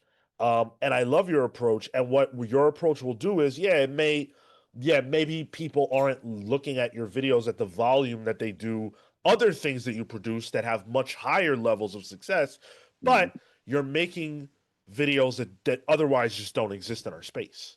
Right. You're okay with that loss leader, essentially. Exactly. Yeah. I'm Yeah. totally Which is fine. what Marco mentioned, like the publisher should be doing. Yeah. You know? They should. Like I think there is value in a diverse publishing line, right? Dan DiDio and I agree there. I Clip just it. don't necessarily think that, the diverse line means there has to be a Jonah Hex book on the shelf all the time. Oh, okay, don't come for my boy. Jeez. But I mean, I like Jonah Hex. That's just the Yeah. first thing that came to mind. Yeah. Aquaman used to be my example, but now there's an Aquaman ongoing and I don't read it, so I can't use that example Yeah. anymore. Yeah. But it's just there's value in having the thing out there for the audience, however small that audience may be. At some point, you're gonna have to make a business decision, Yeah. especially when you're one of the huge corporate centers. Um, Other than that, it's a niche thing, and it's like niche audiences they work, but it's like there's a very small sample. So it's like if I'm the black publisher, I'm going to reach critical mass, and then there's going to be a point that I just expect all of my issues to reach. Like at the peak of Milestone, they were doing like 50,000 units for Icon, right? At the same time, X-Men was doing 1 million units a month. So it's like you could argue based on those numbers, there was no reason to be talking about Milestone. Yeah. But Static is still enduring, and those stories are still relevant. So, who's wrong in this scenario? No one's wrong, but somebody eventually has to make a business decision. Yeah. And if I got the choice between 50,000 units and 1 million units, I'm going to pick 1 million units every time. But the truth is, the choice isn't between those million units. There's always going to be blockbusters. There's always going to be an Eminem on the same label as, say, The Roots. And there's value in having the critical darlings, right, to pay or to prop up and say, hey, we care about culture too. Sorry to just slide into a music analogy, but the point is Yeah. there's always going to be the big things, and they generally pay for the critical darlings that are out there. And so I as my the mark of me as a publisher is not just I sold 1 million units, but also during the time where people were like completely railing against Black history and minority initiatives and all the things, we stood 10 toes down. And, that resulted in this really dope Black Lightning series that is relevant to the times. We talk about it years and years later.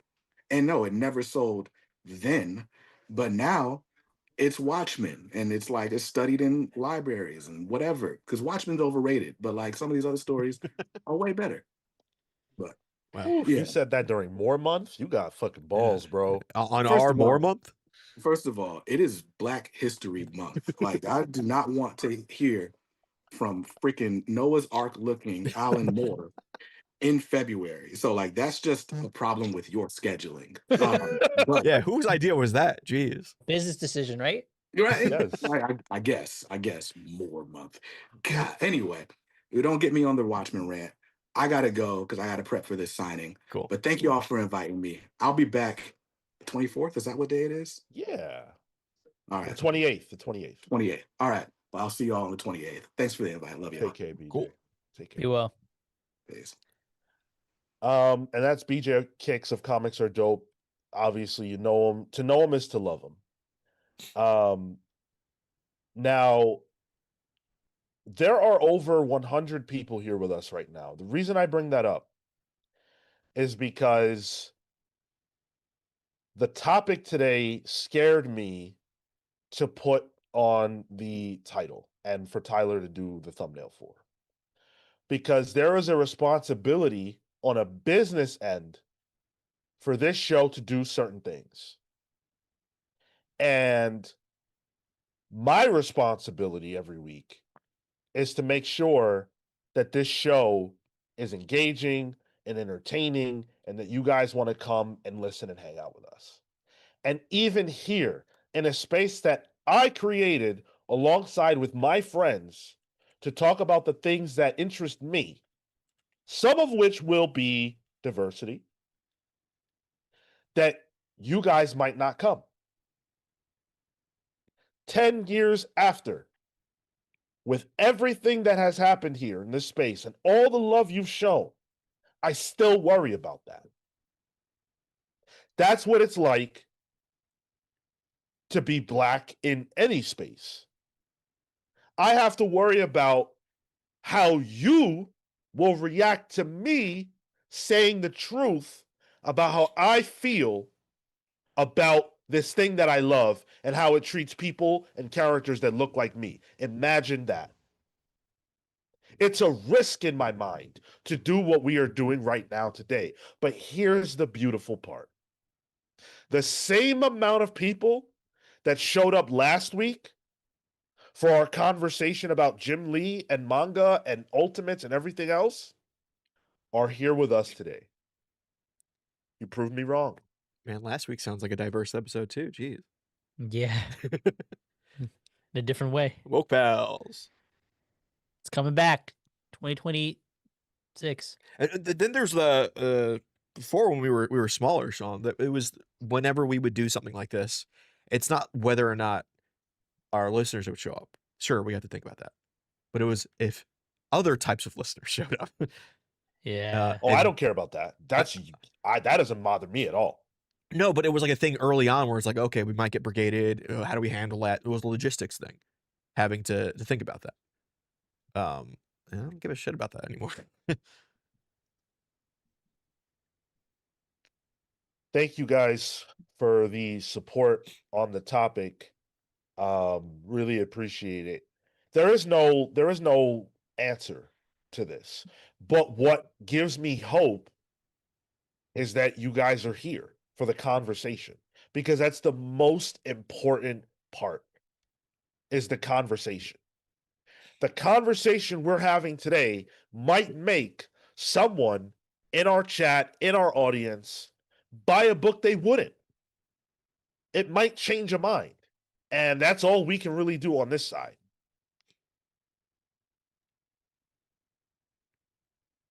Last question for the two of you. Me? Is there something you want to see done differently? Just one thing that you feel would help the problem.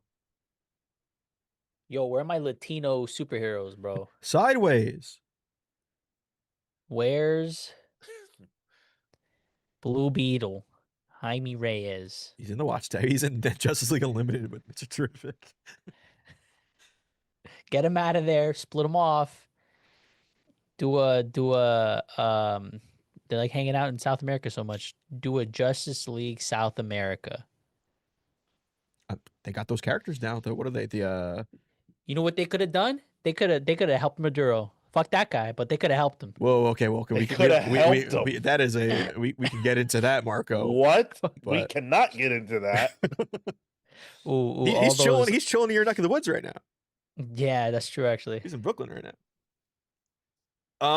I think it's more loss leaders, like what we talked about. I think it's like, yeah, put out a fucking, like, don't be afraid to put out a Luke Cage book. Will it sell? I don't know. Fucking try it. See what happens. And if it doesn't, all right, cool. It was 5 issues. Then you got a trade that might sell. Big whoop. It's a drop in the pond for these huge companies. You know, I have the cover of the new History of the DC Universe Dakota Incident that's coming out on the stream right now. yeah. And it feels oddly accurate, with Lex in the background looming over and looking at these diverse characters at the front. Oh my God. Him being big business viewing is like, ooh, will this book sell well, you know? And then having to keep the Trinity in there because you got to sell the book, right? So the cover is a very, I think, appropriate cover for where diversity is in comics right now. But I think they should just do more. Just fucking give it a shot. You're not going to die. Marvel DC is not going to die because DC put out, I don't know, a Vixen comic that Stephanie Williams wants to write. In fact, when's the last time a Vixen comic even came out? Just fucking give it a shot. I want to see characters of all types get the same level of opportunity that a Poison Ivy is getting now.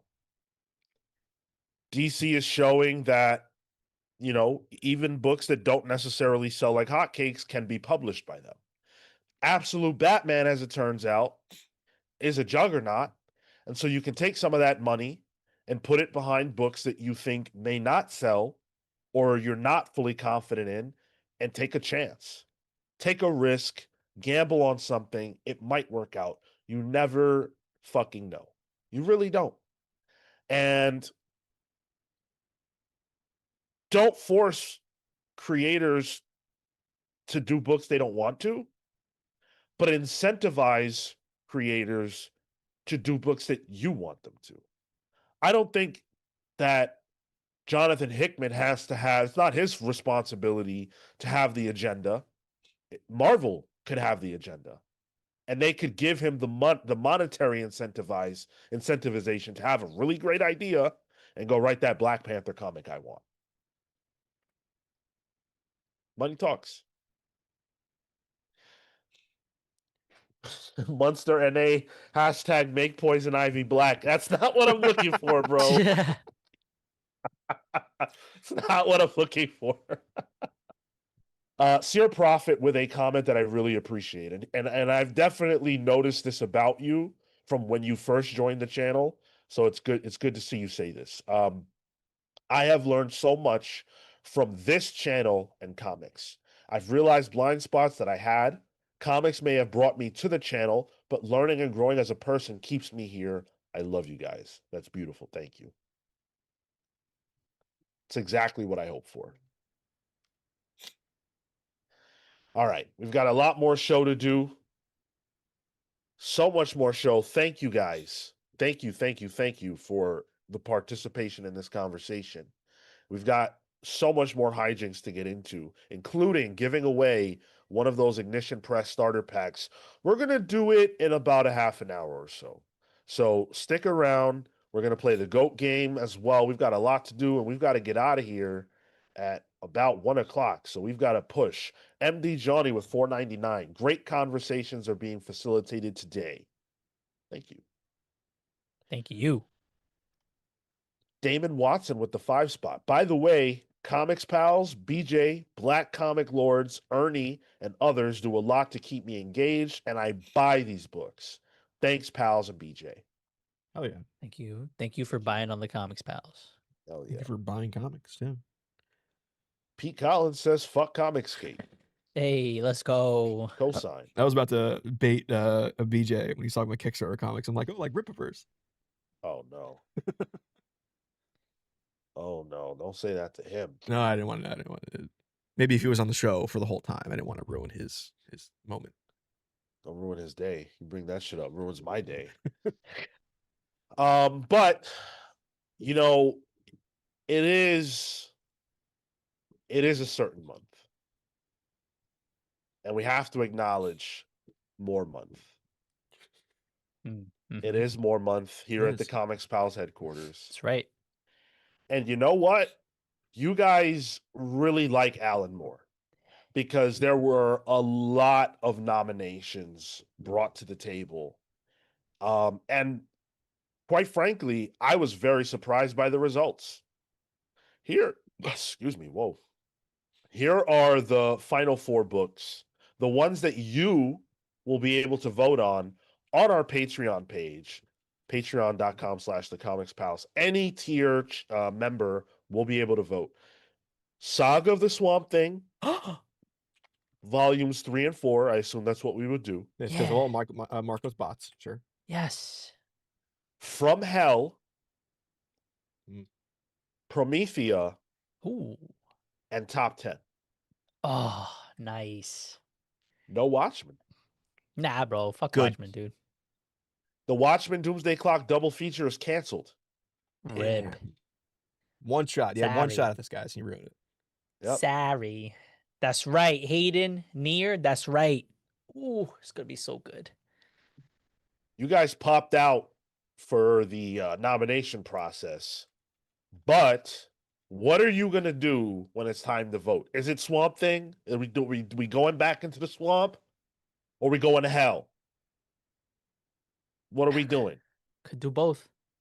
I want to We read top can't. 10. I want top 10. Swamp Thing That's- goes to hell. Just saying. Oh well, all right. So maybe we can't. we got to catch up to all the Rick Veitch stuff too for when Pals Bowls comes around, when that new issue comes out. Oh yeah, yeah. Actually, somebody dropped in the Discord the all that entire like run because they've collected it now in the like as a playlist in DC Universe, the Oh, wow, Infinite cool. the app. Mr. Funniverse said, "I seriously doubt Moore would want to talk about Watchmen anyway, dude." Look, I know you thought we were getting Alan Moore on the show. I'm sorry we couldn't make that happen, but I promise you, if we did have Alan Moore on this show, we would not talk about Watchmen outside of the fact that I would absolutely have to bring up Watchmen because I need to know. Well, never mind. Okay. He's not going to talk to me about Watchmen. Fuck No. it. Get your votes in. We'll tell you the winning book soon, and we will be able to plan for the book club, which will take place on Tuesday, February 24th. Before that, we have another book club. That's the sponsored book club, which will be coming up this Tuesday at 8 p.m. Eastern. We're talking J. Michael Straczynski's run on Spider-Man. That we're going to cover I think 30 issues of, I About yeah, believe. 30. Yeah. So definitely come hang out for that. It's going to be fun. Got 10 issues left. I haven't even started. Okay, Sean's got 30 left. So that's gonna be fun. Whoa, But- super job. It said it obviously would be a full hour of Lost Girls talk then. I don't know about that. What's that? Oh, you got to look that up. That's an Alan Moore joint. Takes 3 characters from like fairy tales and sends them on a erotic journey. Shit. That's like Sleeping Beauty, Cinderella, or something like that. Well, and too one late. Other. That sounds amazing. But to celebrate Alan Moore month, we do have a top 5 for you. Not a top 10. Alan Moore does have that book. We're not doing a top 10, but we are doing a top 5. And in Alan Moore month, we thought this was very appropriate to do our top 5 black comic book characters. Let's go. Can I start this one? Yes. Sure. Top 5 and 4, by the way, today. 5 and 4. 5 and 4. Number 5, Piccolo.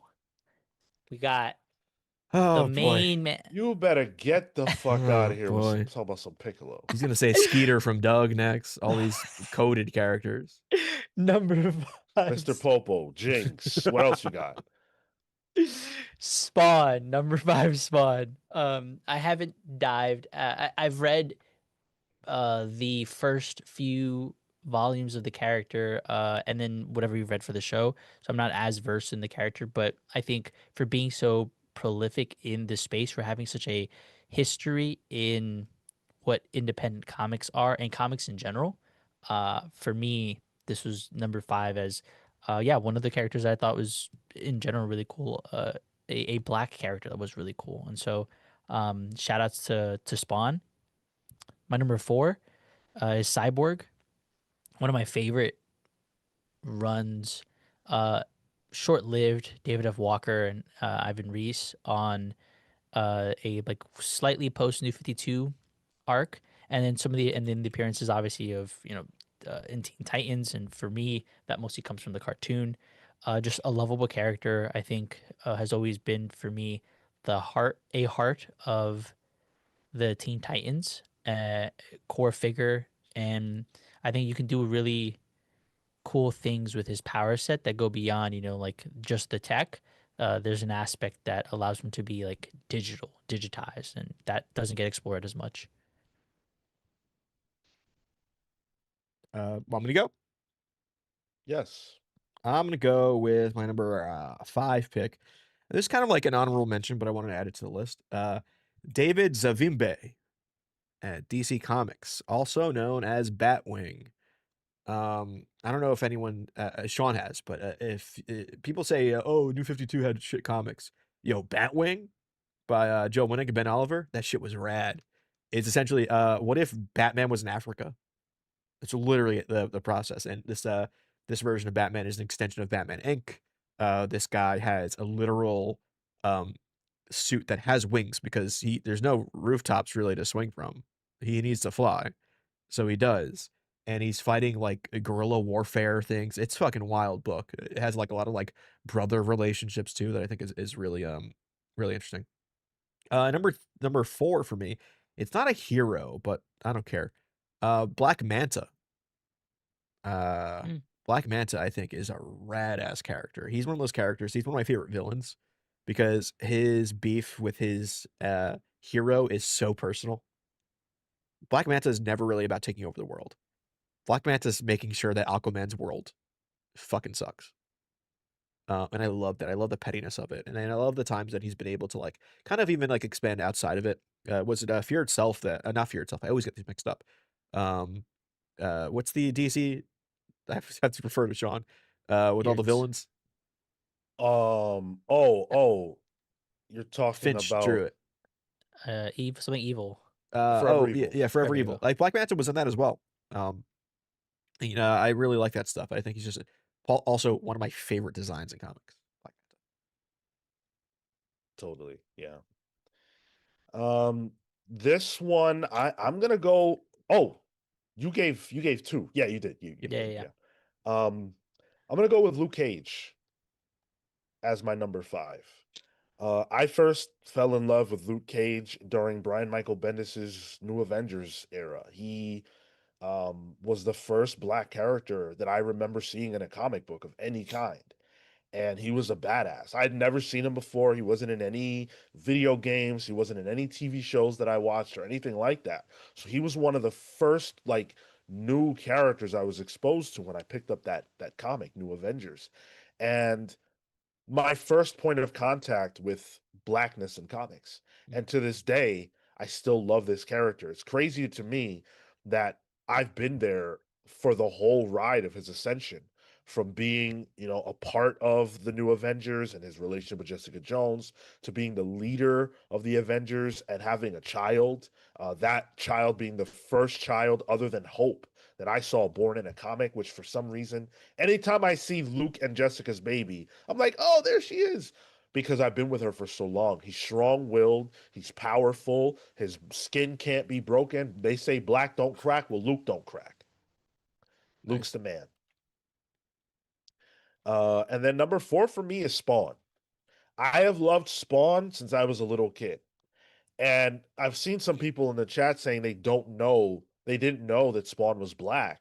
I knew because of the movie, which I'm sure all of you are going to say is terrible.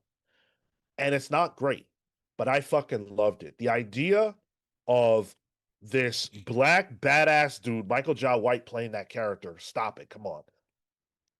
Being a soldier from dying, going to hell, getting a symbiote, and becoming a soldier for the devil, betraying the devil, and making his own rules. I have always thought that was a badass premise for a character. He looks cool, his powers are awesome, and the HBO Spawn animated series, one of the best superhero adaptations. Argue with yourself if you disagree. Go watch it if you never have. It's awesome. Was he the voice in that? I don't think so. I think he was. Michael Jai White? I think so. I thought it was that other, I forget that guy's name, but maybe he was. I don't know. With Jamie Foxx? No, I don't think so. Pete Collins goes with Bishop, War Machine, Luke Cage, Black Panther, and Storm. It was Keith David in the animated. Oh, That's that what I thought sounds it great. was, I yeah. love Keith David. I'm a huge Keith David fan. Oh, cool. Keith Yeah. David in Something About Mary. Great. Yeah, he's a great actor. Yes, Keith David, exactly. You guys, yeah, you got it. Kurt Wildshit says, "What are Spawn's powers?" He's a symbiote. You know, he was created by Todd McFarlane, who, you know, was inspired by himself to basically ape the character he created at Marvel, Venom. He did that same thing with Spawn. He's got the chains, the cool ass chains like Ghost Rider. He's got the cloak, which he can shield himself in. He can change his appearance. Like he can do everything Venom can do, pretty much, and more, because he's got Hellspawn powers. He's cool. All right. No Jim Lee watch today because apparently he decided to take a break from doing nothing related to Hush 2 to do nothing related to Hush 2. So, no Jim Lee watch this week. What we do have this week is an unprecedented reprinting announcement on the part of DC. DC is reprinting over 50 absolute single issues. Whoa. That's how hot this line of comics is. Absolute Batman #1 is getting its 11th reprinting. Damn. DC is bringing back to printer every issue except 15 and 16 because they're too recent. They're bringing every single issue of Absolute Batman back to print. That has never happened. I can't remember the last time an issue 14 of a comic was getting its third printing. Yo, how many are they printing? Like in the first run that they need to necessitate this. Oh, the 10th. They can't keep it on shelves. It's funny at my shop. There's almost like an absolute shelf, and there's just should be. constantly issues of reprints on there as well. Like there's always, I feel like, an issue of Absolute Batman #1. Wow, that's crazy. That's awesome. Somebody's getting it for their next person. Here's the thing. Here's that. Yeah. Hell yeah. Or just wanting the new sick cover. A lot of people missed the boat on Absolute Batman #1. I don't have one. Wow. I think I have 2. Okay, cool. I'll trade you a Sort of Crisis events for it. Nice. For those of you who don't know lore, Absolute Batman #1 is the comic that I fucking ruined with the remnant juice from my steak. That's I right. hate the fact that it's called juice. Ugh. I know, right? Naju? It's not no issue. Is What'd more you call me? What involved. the fuck? You know what month it is? Damn, bro. Absolute Wonder Woman going back to print. Issue 1 getting its 8th printing. Cool. So that's pretty amazing. Absolute Superman going back to print for issues 1 through 10 in this instance. Wonder Woman was 1 through 11. Damn. Absolute Flash is going back to print just the first 5 issues. Green Lantern, just the first 4 issues are getting reprinted. Oh, wow. And then Martian Manhunter, the first 6 issues, which is pretty much everything because it's only up to 8 right now. So I might get all of those. Are you missing it? Yeah, from Martian Manhunter, I think I have #1 and 2, but the others were digital. Oh, wow. Yeah, I only I'll have go back for those. 1 and 6 and 7. Are you going to go back, Tyler, to get the No. rest? Okay. I don't. The collector that is still within me doesn't buy reprints. Oh, get out of here. Yeah. I No, don't. 100%. I don't. It's not the same. Ugh. In my eyes, it's not. A reprint is a reading issue. It's a reading copy. I already read it, so I don't need a reading copy. I need a collection, so I'm buying first prints. I remember once I finally finished a collection of a run, and I went through it. I'm like, oh, cool, look, I got every issue, and I noticed one of them was a reprint, and I flipped the shit on myself. So I think it was Mark Waid's Daredevil. It was issue 3 or 2 that I was a reprint, I think.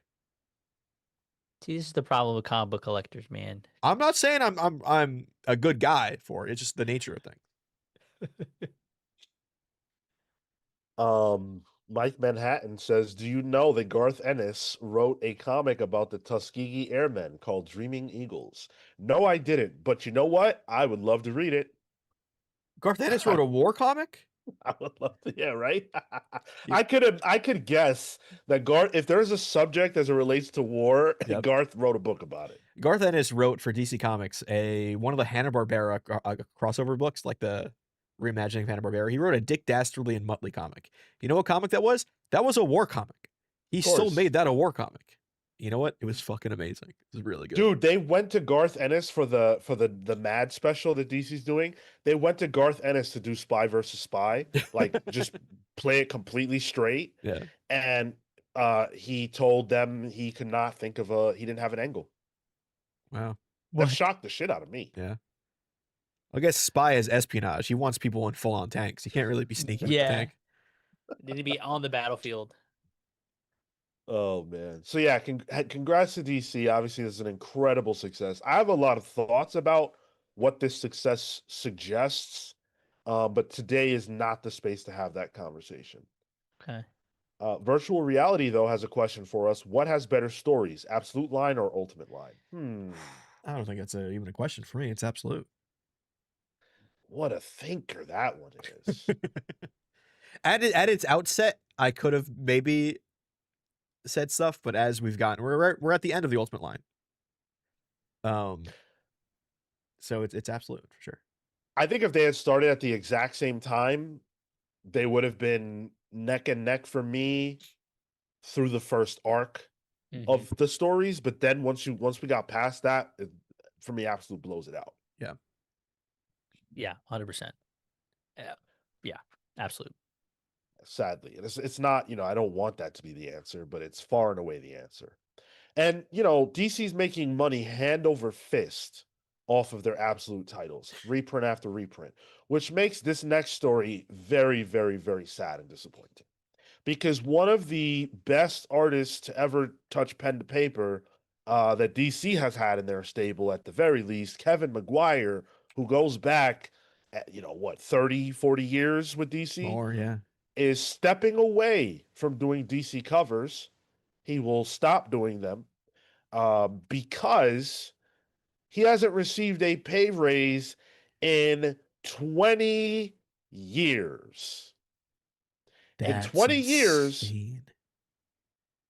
Kevin Maguire, no slouch, has received no pay raise. His most recent cover is the Justice League versus Godzilla Kong issue 7, which did drop this year. It's a great cover, by the way.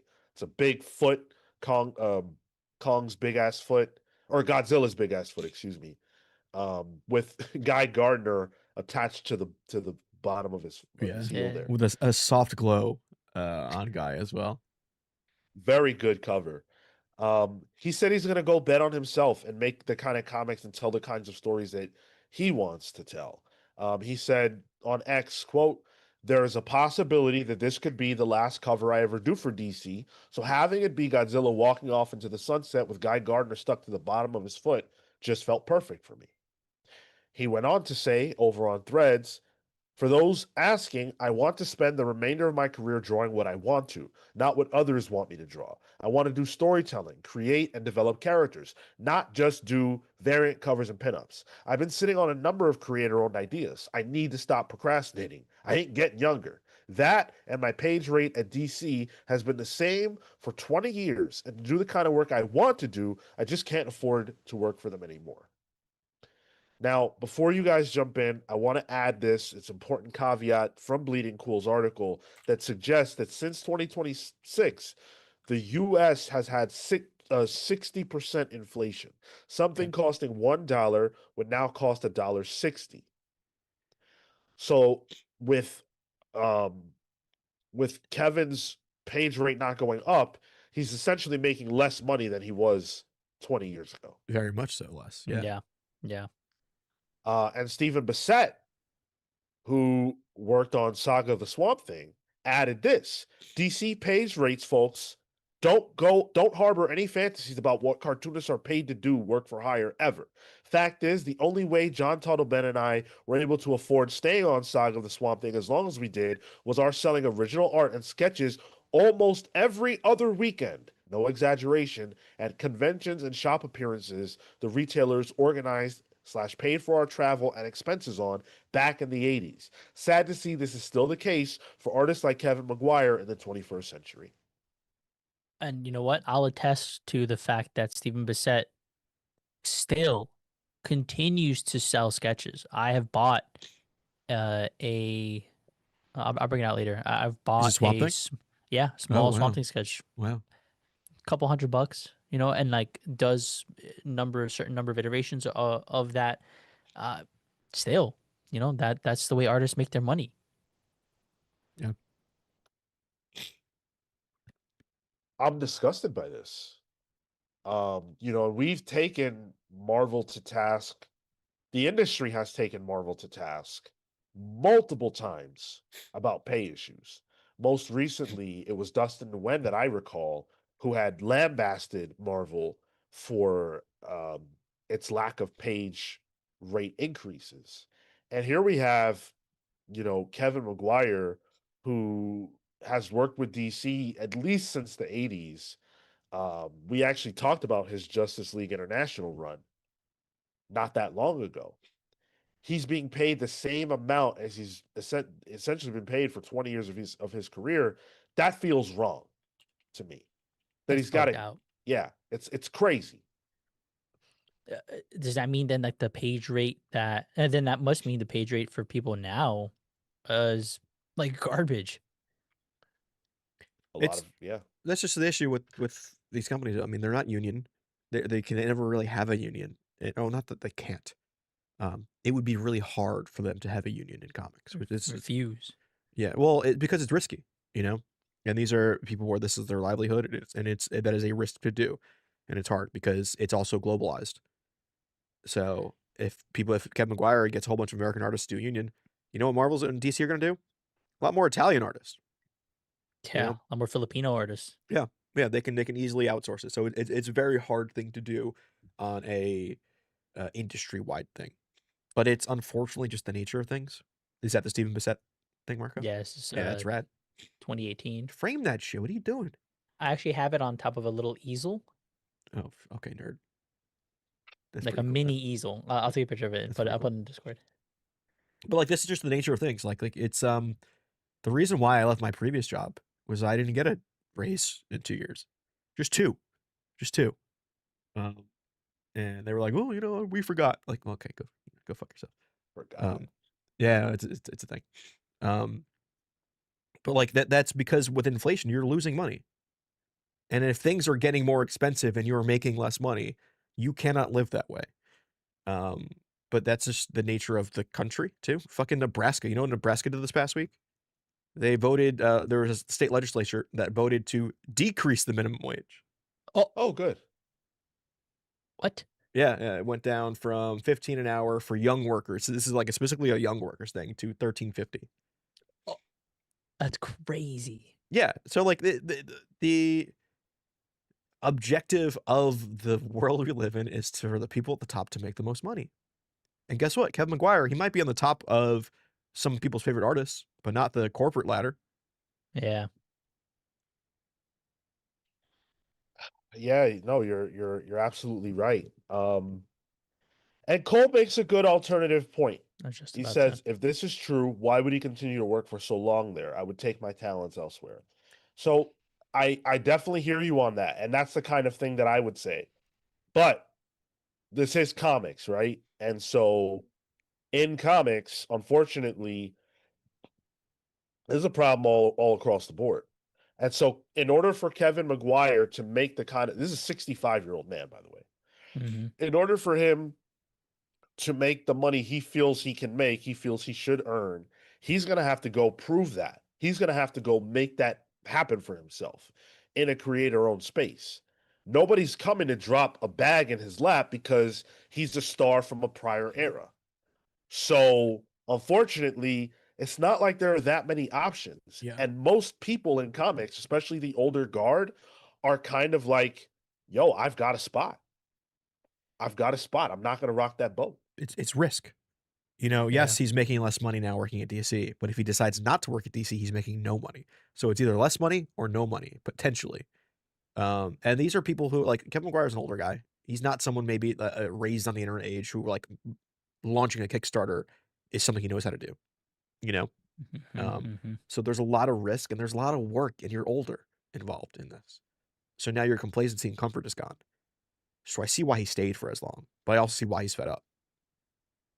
I mean, the security, right? Like the security is there, and you're willing to diminish your own pay for that security, which is understandable. It's terrible, but it's understandable. I don't blame him. He kind of says himself. He's like, I've been asleep at the wheel. What does he say? And he's not procrastinating. Yeah. Like the thing is, he recognizes that. But I can understand the hesitancy to decide, actually, this is what I'm going to do with my energy, with my time. I also like the choice of the art for his final DC thing. I think it's appropriate for the book, but also appropriate for what's going on. Like, Guy Gardner is a character that he put front and center. And, like, the most infamous Guy Gardner stuff is JLI and Kevin McGuire, you know, drew the covers for that and stuff like that. So that's like a stand-in for him, and this is the big company kind of squashing him and him being tired of it. And I think it's great. Yep, absolutely. I love it. Marley says, hey, Marley, good to see you in the chat. Nebraskan here, we passed a ballot measure to legalize medical marijuana, and guess what still isn't allowed? They don't give a fuck. Wait, they passed a measure to legalize medical marijuana, and marijuana is still not legal? Is that what you're suggesting? Yeah. I mean, that was How the like, hell? that was in New York for a while, too, before it was legalized. It's stupid. Like, the medical version is legal, but if you have it without a prescription, it's illegal. With the card. So Yeah. you used to get your card and all that. It's stupid because you're recognizing, oh, it has benefits to it, but only if you have a doctor in healthcare. For Black History Month, I would like to acknowledge that there are still Black individuals in chains for selling little weed baggies. Meanwhile, you have entire farms of various different kinds of people profiting massive amounts of money off of the exact same thing. Funny how that works. You can go to a weed shop that looks like an Apple store all over Manhattan now. Yep. Yeah. Wonder who works at them. You know, there was a story this week that didn't make the news here, but it really bummed me out. And the only reason it didn't make the news is because it was resolved. But I might as well throw it out there since we've got a tad bit of time. Fraser Irving is homeless. Fraser Irving I saw is, that. yeah, tremendous artist. He did a bunch of stuff with Morrison during Morrison's Batman, and he's homeless. And there were, you know, people trying to set up GoFundMe and stuff for him, and he ended up getting helped out. And he was able to find a room to live out of so he can work and start to get back on his feet. But like, man, we forget, like, these are people and the pay ain't great. We look at them as superstars because they do what we love, but a lot of them are living foot to mouth, hand to mouth. Yeah. And I know Fraser Irving has had some dubious political beliefs that he's. Oh. Yes, but that doesn't negate the fact that he shouldn't be homeless. You know what I mean? He could still be a shit person. And I don't think he deserves to be homeless. I agree with you, yeah. Like, it's not, oh, you know, I don't agree with you. Have fun on the streets. No. I don't agree with, like, I think it was shit, what was it? I think it was during COVID and stuff like that. And he got a little bonkers online. But a lot of people did. We all got a little weird, you know, during COVID. Yeah. Well, trust me, I know people. But that doesn't negate the fact that a working artist who has helped create some books that are iconic at a huge corporation like DC Comics is on the street. And again, his real source of income, the thing that matters to him, because that's what he calls out, and especially in one of the articles from Rich Johnson, is uh, go buy stuff at my shop. Please go buy stuff at my shop. Yeah. Here's the code, 20% off. And look, Mr. Alkebalon, sorry if I said your name wrong, brother, says no excuse. We can't wait for someone to feel sorry for us. This is why financial literacy needs to be a priority for these indies and why most don't get off the ground. At our big old ages, we should all know how to invest, trade, and etc. I hear you, bro. I really do. You know, the life of an artist is very challenging. And um these are people who didn't necessarily get into art to be businessmen or women. They got into art to make art. Unfortunately, that is a reality for very few anymore, to just be able to purely think about the work you make. Even a Hickman can't think like that. He's thinking about the realities of business on Marvel's end. It sucks, but these are the realities that these people have to work with. And Kevin McGuire is not a new person. He's not a fresh up and coming artist. Think about when he started. A lot of people weren't involved with investing and all that. He may never have had play money. We don't know his life. People don't necessarily have the ability to invest, not because they don't know how to, it's because that money needs to go somewhere right now. Right. We can't always assume we know what is happening for people. Like, are you rich off of investing in stocks and whatnot? Probably not. Otherwise, you wouldn't be listening to my fucking ass. Yeah. No, I mean, we'll take white whales on the Patreon. It's fine. I would love to meet one. Where are you at? Where is my white whale? You're talking about white whales during Black History Month, Sean? You know it. You know it. You better be glad I'm not talking about snow bunnies. Hey. Okay. All right. Okay. We need a new tier on the Patreon. A whale tier. Who's the first signee? Ahab. Put your money where your mouth is on Black History Month. I got you, Marco. I got you. What happened to home economics? Teach that in America's classes again. How to just like teaching people how to cook. Yeah. Honestly, better than long division. So anybody interested in Doctor Doom? Anybody want more Doom? Oh, dude, his event just ended. I would love some more Doom. I feel like I haven't enough of him. I bet. So you're looking for more Doom, like a follow-up to One World Under Doom, like what he's been going through? Yeah. Like right now we have his dungeons, but I feel like I want a little more than his dungeons. No St. Andrew's Cross there either. Surprising. Well, you're not going to be getting a sequel or a follow-up in any way to One World Under Doom, at least not in this book. Doom Quest was recently announced by Marvel with a pretty stacked creative team. It's going to be a 10-issue series by Ryan North and Francesco Mobley. That's fantastic. Okay. But this is a Doom, not event, but a Doom series unto itself that's going to see him going back and through the past. Here's the solicit. Victor Von Doom is a great scientist, an unparalleled sorcerer, and the ruler of his own nation. He is, by any measure, a great man, and yet Doom wants more. And when Reed Richards is showcased at a prestigious international event to which Doom wasn't even invited, Doom is outraged. Reed shares his plan for eventual retirement project, a total optimization of history. He intends to go back in time to all the eras of humanity wasted on war and conflict and fix them, saving trillions of lives and ensuring humanity can reach its greatest and final glory. But when the Fantastic Four intervene, Doom finds himself in a battle he never intended. Across all of space and time, no one in Marvel Comics history has had greater triumphs and more bitter defeats than Doctor Doom, blah, blah, blah, blah, blah. So he's going to be facing off with the Fantastic Four across time as they try to fix time, and he tries to do Doom shit in, history. Is this interesting to you guys? Yes. A couple reasons here. I'm a simp. I like Doctor Doom. I'll read a Doctor Doom book. Simple as that. But also Ryan North talking about this. Ryan North, talked about how One World of Doom was for them. That was the one for Marvel. to tell the story and progress the story of the Marvel Universe forward.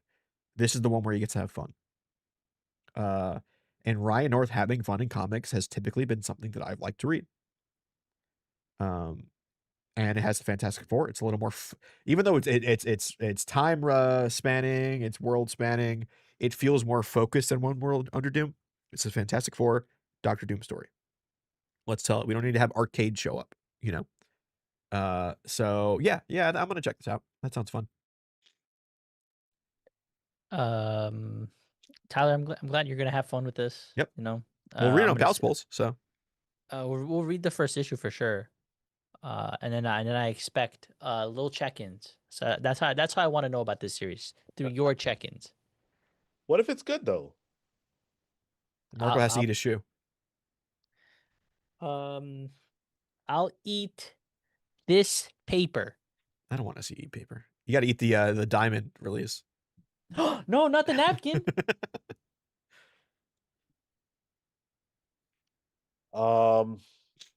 Man, listen. I don't need me any more Doom whatsoever. But sure, why not? It could be good. I don't need it, but I'll read it. Well, I'll read at least the first issue. I hope it's good. I don't I mean Ryan North is super talented. I don't have like a negative feeling about him. It's more Doom that I'm responding to. Sure. Because this is actually not the only Doom thing we're gonna get. This is leading into Avengers Doom Quest, which is gonna drop in December. So this is a 10-issue lead-in to Avengers Doom Quest. Oh, so focusing Doom as an Avengers level threat. I wonder Yep. why. Wait, Doom's gonna be in Avengers Doom Quest in December? Oh shit. Huh. What else happens in December? Well, there's no Avatar movie this year. Oh, it No, must mean Doomsday's coming out. Oh shit. Oh, the Superman villain? Yes, that one. Damn. I thought he was the time trapper. Yep, that one. Exciting. All leads up to the biggest event you'll ever know. Doomsday. Fuck it, why not? Got an Alex Ross cover on it. Looks nice. Yeah, you Love see that that. JRJR cover? What? Yes, It looks. I don't know if it's a new cover or JRJR drawing. You know, a previous JRJR drawing. I love it. I love the way he draws rain. It's so good. I was just looking at that. Yeah, the rain. JRJR loves wires. Yeah. Yeah. This is I'm very uninspired by this, let's just say. Fantastic Four time travel story with Doctor Doom. Yeah, it's not. I could have come up with that premise. I could have sneezed that out. But the talent. Who's the artist on this one? Francesco Mobley. Okay, yeah, those are people that him and Ryan North are people I generally enjoy. So, Like, haven't we read this? Like, wasn't that the first like no, arc? I'm saying that is every Fantastic Four story. Yeah. Yeah. You know what we haven't done? We haven't spun a wheel today. We have like 3 or 4. Yeah. We have 5. Cool. Wheel spins Wepa. that we own. So let's see where we land. Highlight a book. I have to be completely transparent. I haven't read jack shit lately. I've only been reading Spider-Man. Man, look at these casuals here. Sheesh. I know, right? Sheesh. Meanwhile, Tyler's like, let me look at my Rolodex. Let me see. Yeah. Uncanny X-Men number 23 just came out last week. Gail Simone, David Marquez. It has some fallout from Gambit controlling the other eye of Agamotto. It's been leading him to want to bite people. If Catherine's still in the chat, Rogue shows off a big old hickey in this issue, but it's a little more rough than they're used to. And then all of a sudden, Elsa Bloodstone pops out with the League of Monsters, including. Hold on, guys. What time is it? Oh, it's Morbid time. Morbius No way. is in the book. Yeah, it's a wild, wacky issue, and it looks really good. David Marquez is doing some killer work. Love David Marquez. Love the biting. Big Love fan of the hurts. biting. I bet. Should I spin again? Yeah. Meanwhile, speaking of bites, Marco, Do you have a love bite anywhere on you right now? Which is good I because it's a don't. revelation time. So if Marco has a revelation here he'd like to give, feel free. Oh, what was the one I was gonna share? Oh, about the sexy comic. Okay. Oh Okay, no. okay, okay. So, for those of you who tuned in last week, I didn't share on stream the cover of a sexy comic, of a sexy anime magazine comic, because I was worried it'd be a little explicit. I did share it in the Patreon chat for anybody You paywalled it. yeah, who if anyone who had access to that one, I did share it there. But the story behind that is that one day, this was maybe 5 years ago. I right before COVID, actually, so a little more than that. I went out with friends, my brother, um, and we all went out drinking. I remember stumbling home partly. I remember stopping into a random um, bodega and seeing that cover, seeing that, right? And so I was like, wow, that's crazy. This is insane. What if what if I took said cover? What if I took said book and I slipped it into my jacket? And so I'm using Are you Comics the magazine. admitting to a crime? I'm using Comics the magazine to illustrate this. And so I was in a stupor and I'm looking around. I remember this part. I'm looking around and I slipped it into my jacket and I said, "Guys, we should head out."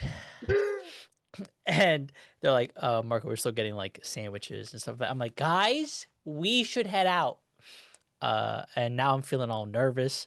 The guy's looking at me like, was this guy up to? And I'm there like really just like tight chested. It's not popping out the same way it was like this, but I was nervous and You were worried. clearly stealing something. I was clearly stealing something. And Wow. we made our escape. They got their sandwiches, and I in front of the store, I took it out and I said, "Guys, look what I got." No one paid attention. Like, Marco, why are you picking up hentai? I'm like, no, Did you look go at the back? cover. No, I didn't. Oh, okay. I So never went back to that store. To be honest with you, I don't know where it is. I know it's somewhere in Jackson Heights. 'Cause that's where I was drunkenly walking around with my boys.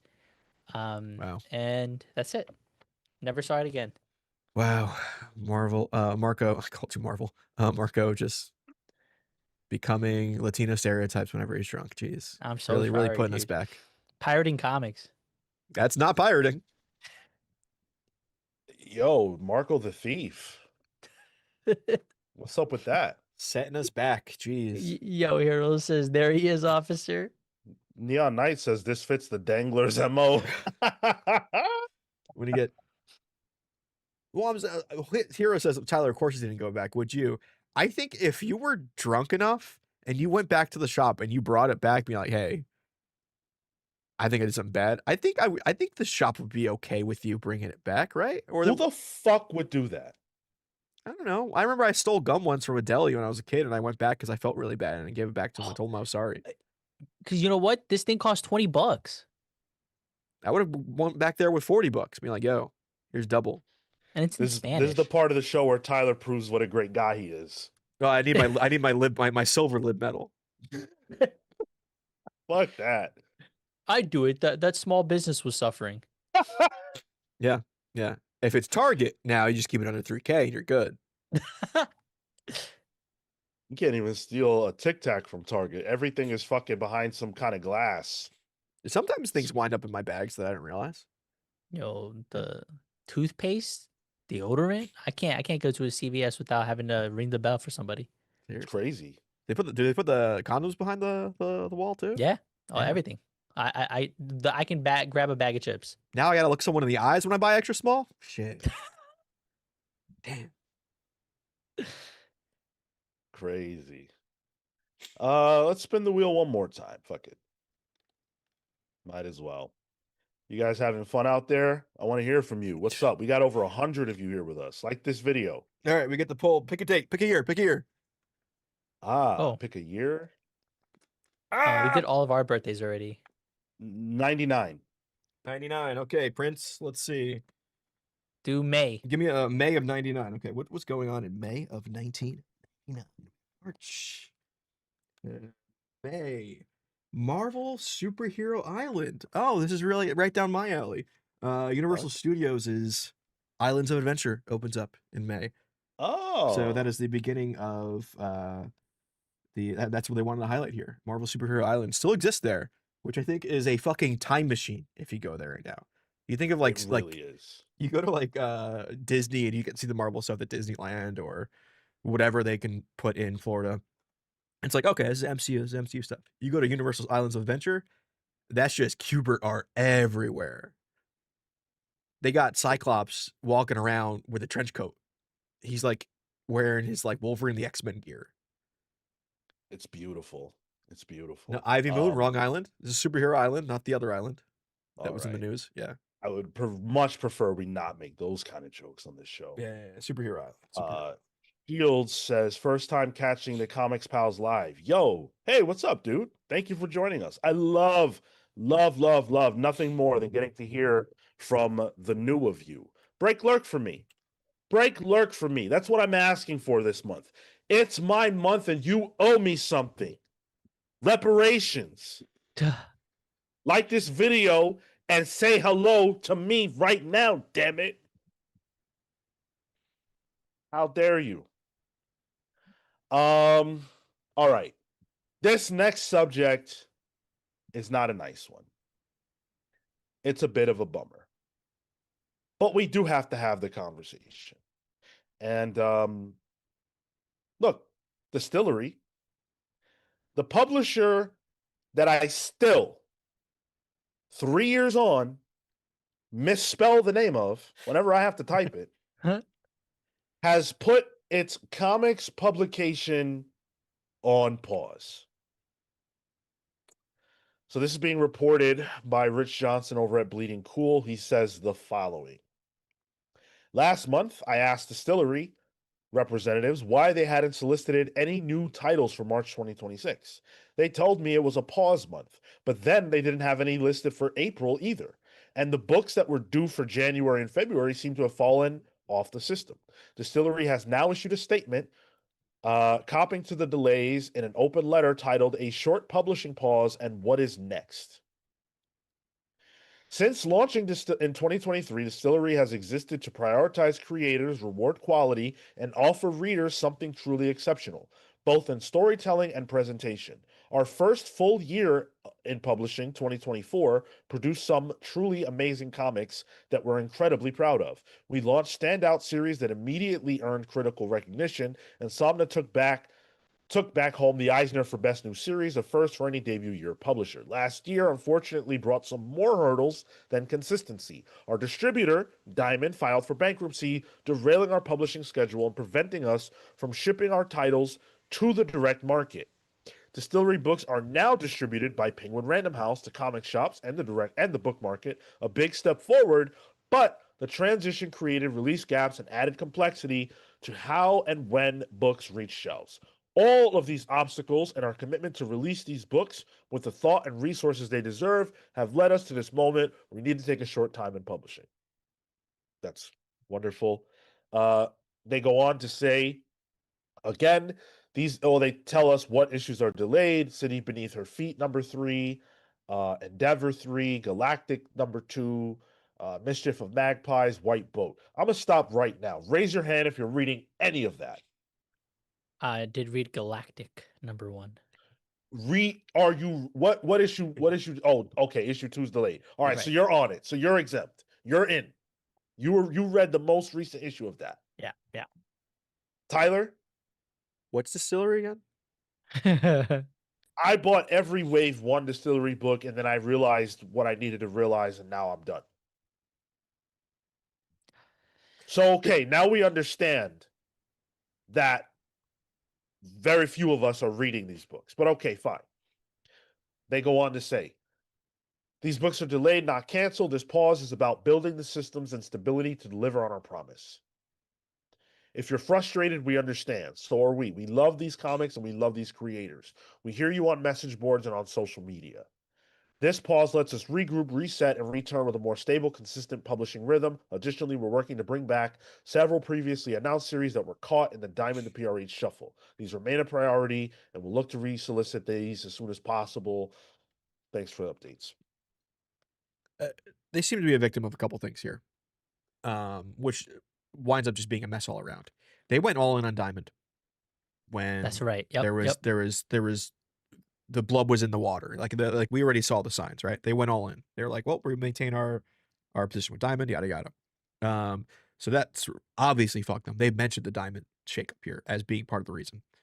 I also think their focus kind of shifted to Neon Ichiban. I think it's some of the same heads, right? The same heads of the company. Same guys. Yeah. Yeah, Steinberger and Chip Mosher. Yeah. So I think that's where they were Comixology guys originally. Am I right? Yeah. Yeah, he was the president, and the guy was publisher, like lead content guy. I forget. Yeah.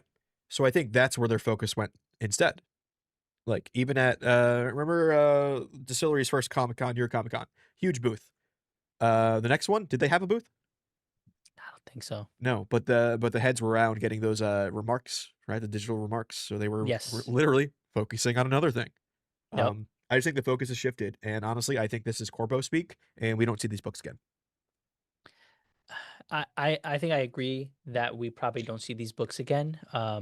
Whether or not they get released elsewhere, we'll see.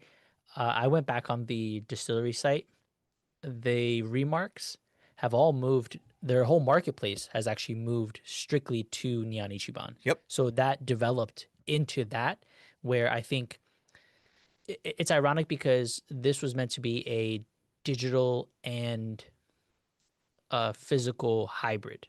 You're supposed to be able to buy these as like almost as NFTs. You'd be able to get the remarks. You'd be able to resell on the marketplace, all this kind of stuff. And with all the books and variants and things that you have, but realistically, I don't think people were there for the books. I think a few people, were. Some people bought them. I bought one or two. I still have that I haven't read. Even the more recent releases, Galactic.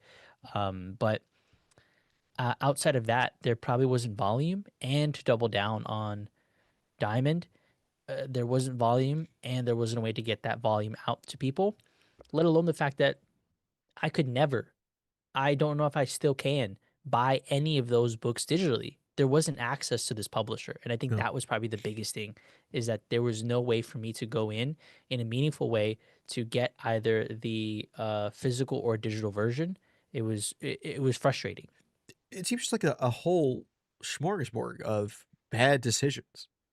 Yeah. First off, the idea of doing definitely not NFTs when as the announcement's happening, the public perception of NFTs is bad. And they were going downhill already. So let's put all of our chips in a sinking ship, and then putting all your chips in the sinking ship of Diamond. This thing was just sinking immediately across the board.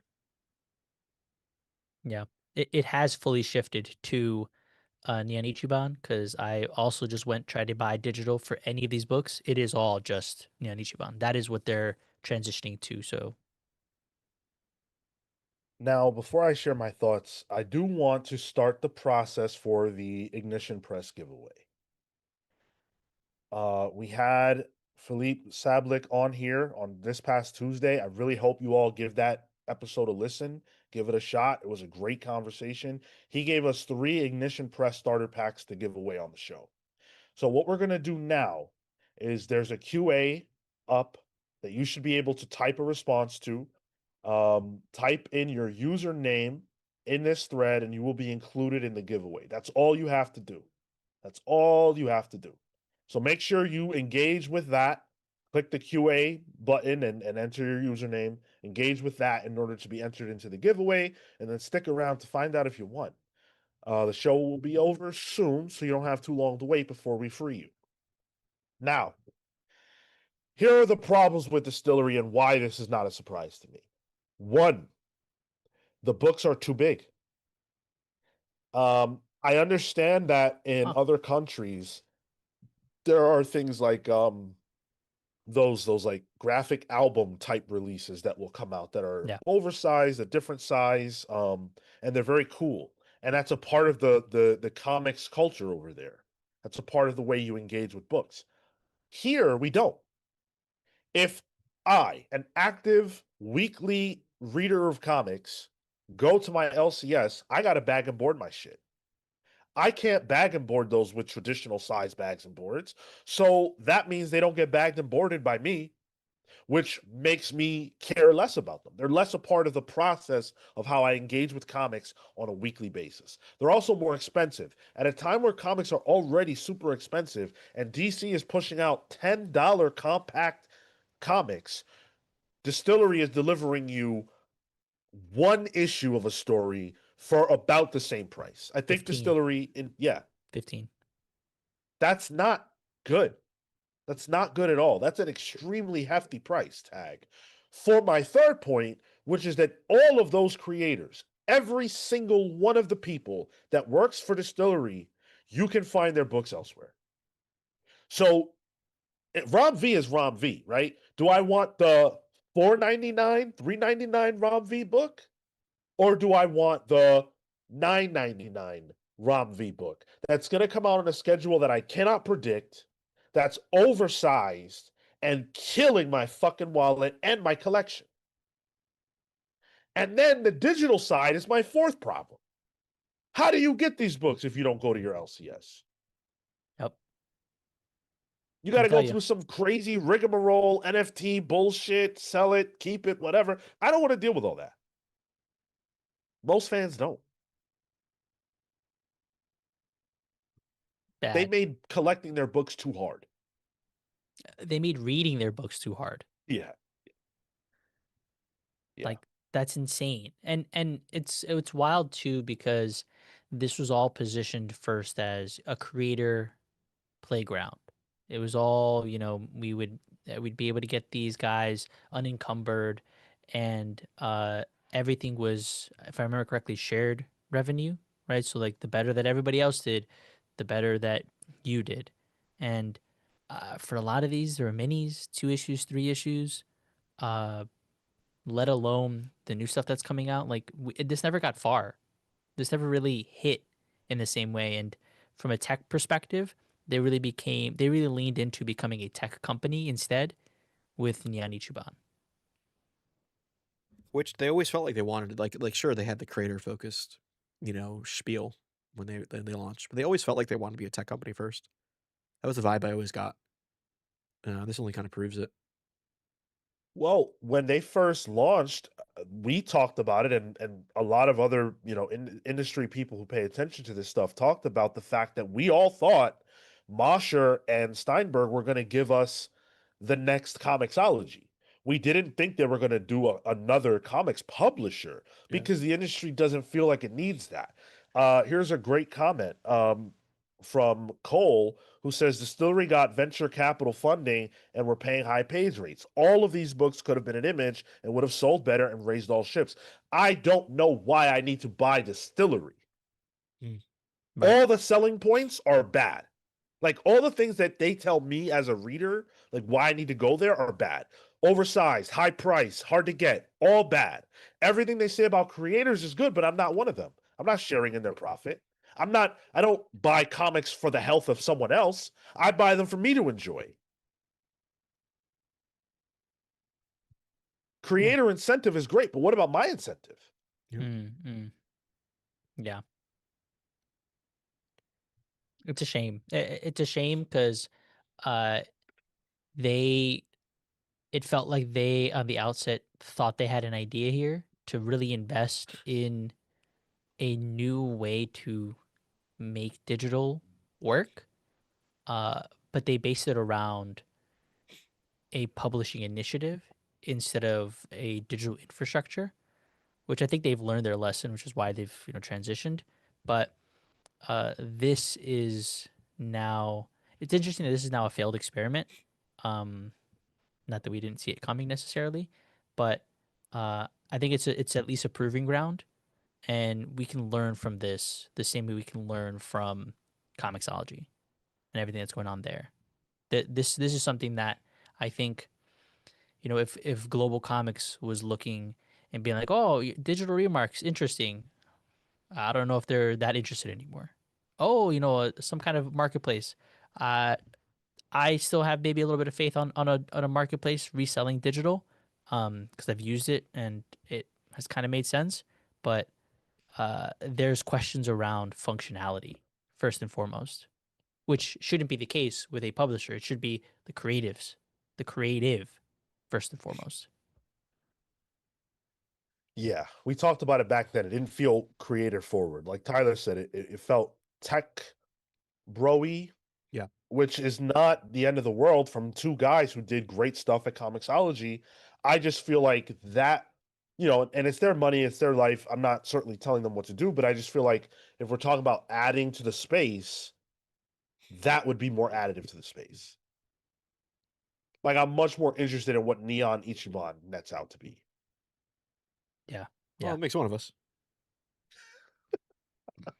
It's good. I mean, like, because my thing is we don't need a new comics publisher, but there could be some benefits to the industry from a Neon Ichiban. That does remain to be seen. I mean, Carter Owl Shogunate says, for what it's worth, Neon Ichiban's reading experience was pretty good. Yeah. So like that right there is more additive than Distillery. Its reading experience is good. I've done a whole post about it for the beta. I'm gonna do a follow up for anybody who's interested on the newsletter for Patreon. So you can go check it out there. I think there's a lot of potential. By the way, we're not celebrating the death of anybody or any publisher. This is not the death of Distillery. Distillery is not closing their doors. Will we see more books from them? Hopefully. I want them to succeed. I just don't know that this is the path. And certainly it sucks that these creators are, potentially not being paid for the work. We don't know the realities for them. Yeah. But like it's been said multiple times on the show, it is business. And you have to succeed and compete in business, and they haven't succeeded yet. We owe a couple more wheel spins, so why don't we get one more of those out there? I would love to. I wrote an origin for Wagnus. I would really love to be able to share that with you guys before we get out of here. Give me another date.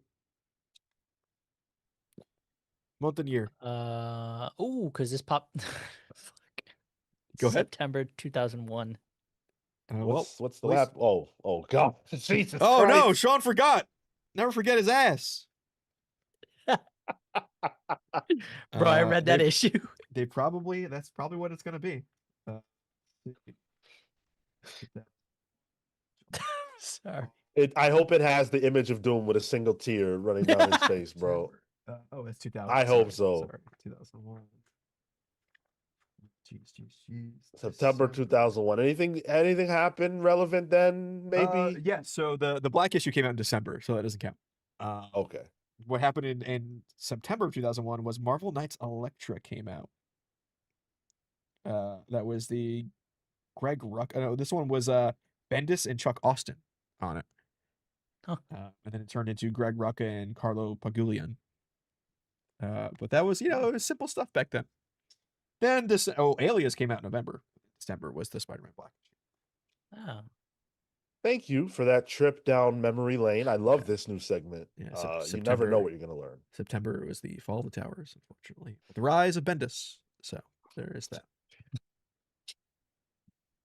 The rise of Marvel Knights Elektra. Yeah. Aaron Ruiz with a 2 spot. This channel gives love. Where's the anti-GOAT game? Oh, why you should say this character is the worst? I don't mind doing that with characters. That's fun. Yeah, characters. I don't find. Let's do it for this one. Why not? Before we forget. The worst of all time. You want to do the anti-GOAT game for today's round? Yeah, sure. Why not? I don't know who it's going to be. That's fine. We can definitely do that. That's fun. A little toxicity never hurt anyone. Is it possible to see the progress on the Q&A? Is that like... If you click it, you can... Yeah, I have them all ready. Okay. Yeah. Okay. Yeah, Are you feeling like we got a lot of people entered so Yeah, far, or we what? got a good mix. Yeah. You said 5? 25. Oh, okay. Yeah. I feel like a few more of you want to get your hands on an Ignition Press starter pack. Am I wrong? We got over 100 people here. I feel like you guys want to read some indie comics. You get issue 1 of all of their 2025. I believe he said 2025. launches. So that's a lot of books. There should be an alert in the chat from the Comics File. It says Q&A. Click that, and you should be able to enter in your name there. Yeah. Come on now. I want to give. We want to give you some shit. Don't just send a chat out. That won't work. It needs to be in this list because I'm using this list to generate it. Yeah. So you have to click that Q&A option and then type in your name in that prompt. Please, please, please. And one more wheel spin. Yep. Since you guys earned it. Anyone got a revelation? Other one? I feel like we just go to Marco for all our reveal. Yeah. Revelations because you've got a lot of I got a revelation. So I had a little bit of a jaunty tryst when I was in Seattle, right? You guys know jaunty tryst. Jaunty tryst when I was in Seattle. When I went to a comic shop there, great shop. It's in the market, like in the Seattle market, like where the Starbucks is, and you throw the fish. There's a really cool comic shop there. Names escaped me off the top of my head, but it was nice. But the woman I was with, I bought her a comic. That's how I seduce. Can you guys guess which comic it was? It's Lonely at the Center of the Earth. Bingo immediately. Nice. Which I guess is the most like toxic situationship option to give someone. But that book, I've gifted that book to a lot of people. I've yet to read it. Marco, what the fuck are you doing? Yet to read it. It's so good. I haven't read it either. I feel bad because now that person probably has a bad opinion of the book because of the emotional baggage tied to it. But I wish her the best. Do you just slide that before you slide in the D? Like, is that how you slide into the D? Slide in the D. Before you slide. Oh no, yeah, we have to read comics. Yeah. Yeah, we got to talk about it. We got to talk about it. We do a little book club first. Yeah. Please give me your review in 500 words or less. Yep, exactly. Well, that's why we do these book clubs. It's how we seduce you and bring you in so we can, yeah, that's amazing. I wish we could get her feedback on the book. Patrick said, this man gave me that book for my 12 for 12. Hey, Patrick. I'm just saying. That super chat earlier, we know you partake in some actions. Patrick, Tyler's just trying to seduce you, bro. It's a good book. It wasn't. I'm not there just trying to gaslight people to read a depressing book. Like, it's a legitimately good book. Well, Ignition Press books are pretty good, and we're going to give those away here in just a moment.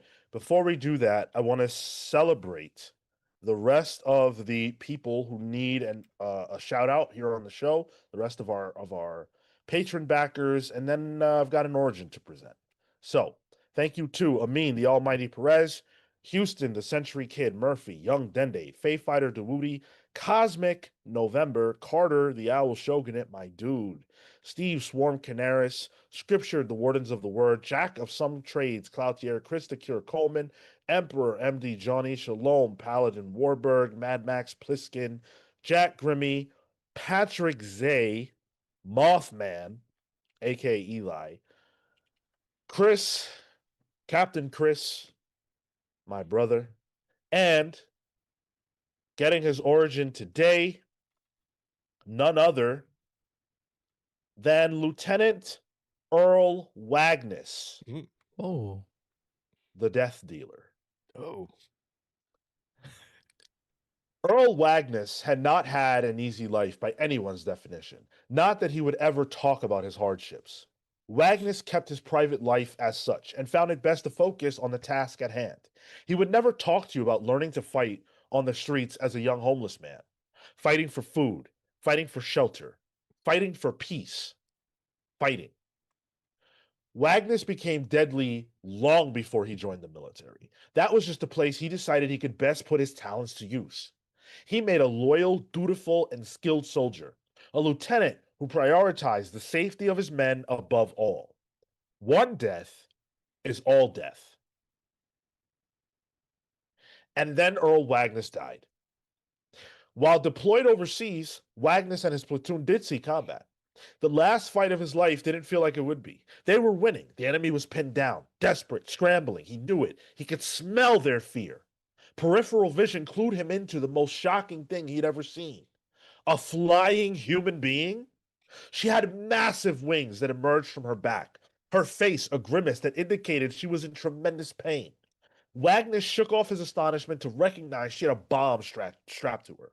He yelled off his men, pleading with them to run as he ran toward the airborne kamikaze attacker, and with one well-placed pull of the trigger of his automatic weapon, the angel of death rained the spoils of war: blood, guts, and waste. The unknown, now disintegrated assailant had failed at her mission to win the battle in one fell swoop, but she had claimed one life. Thus ended the first life of Earl Wagnus. Whoa.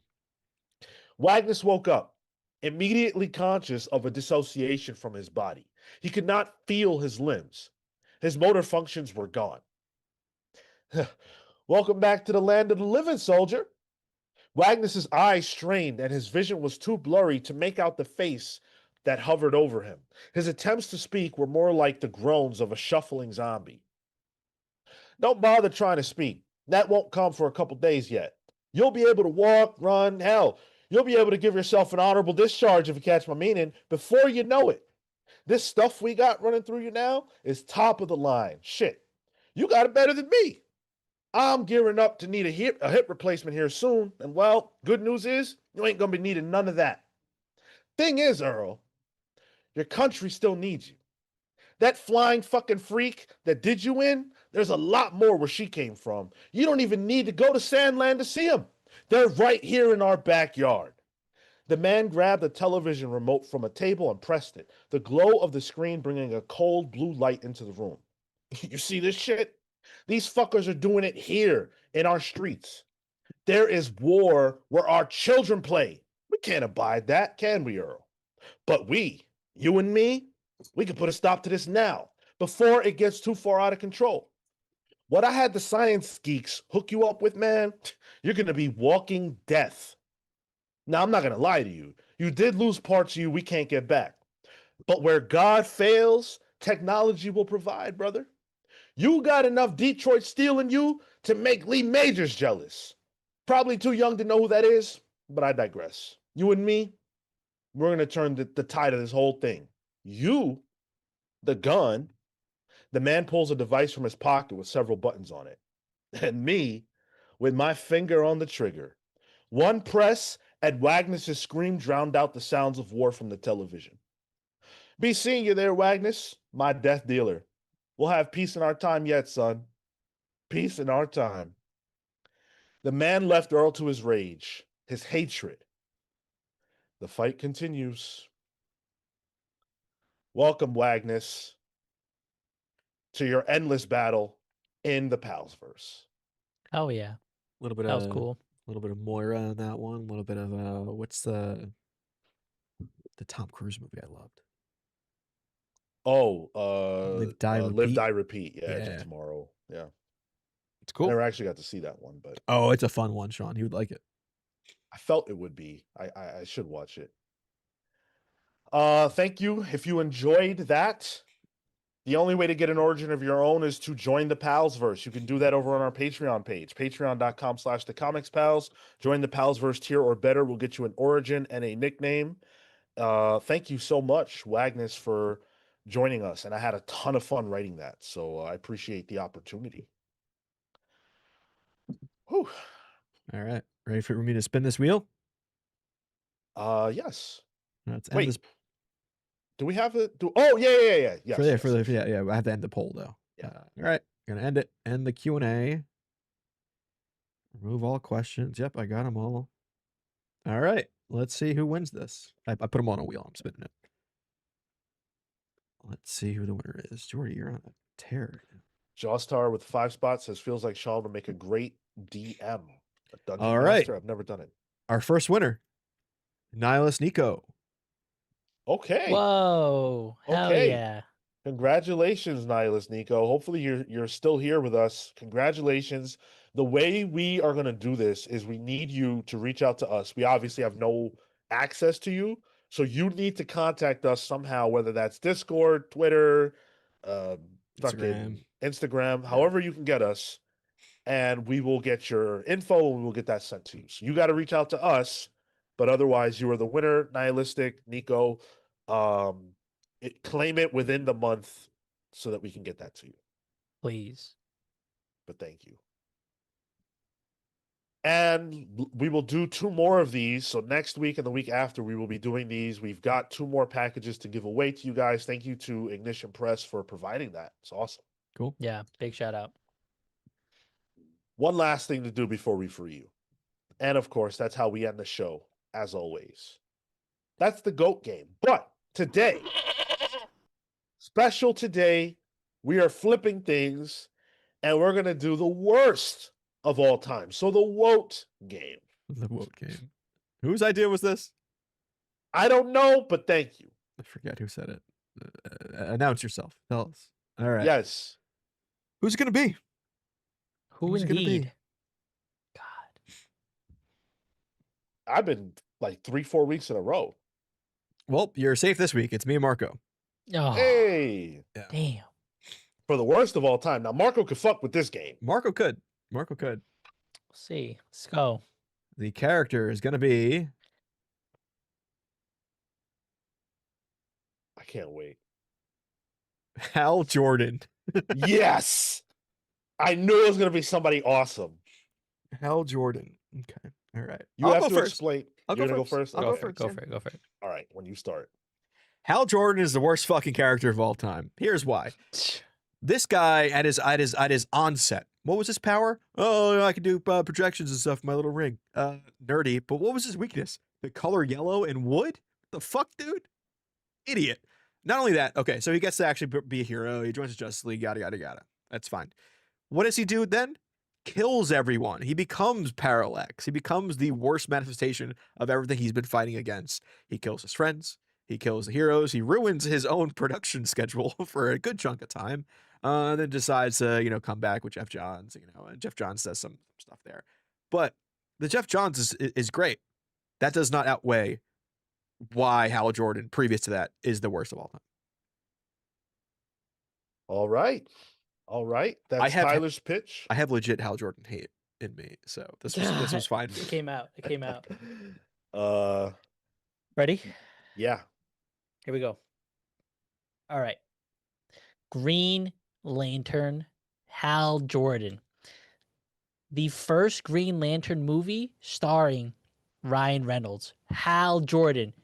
You can't do it. You can't do a Green Lantern movie with Hal Jordan because he is the worst character.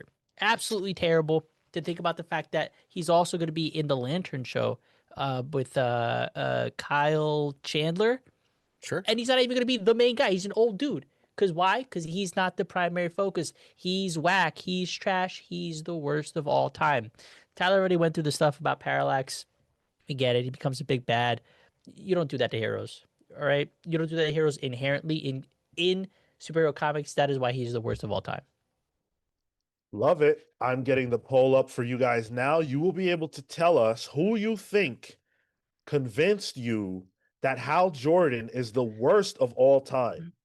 The options are Tyler, Marco, or neither.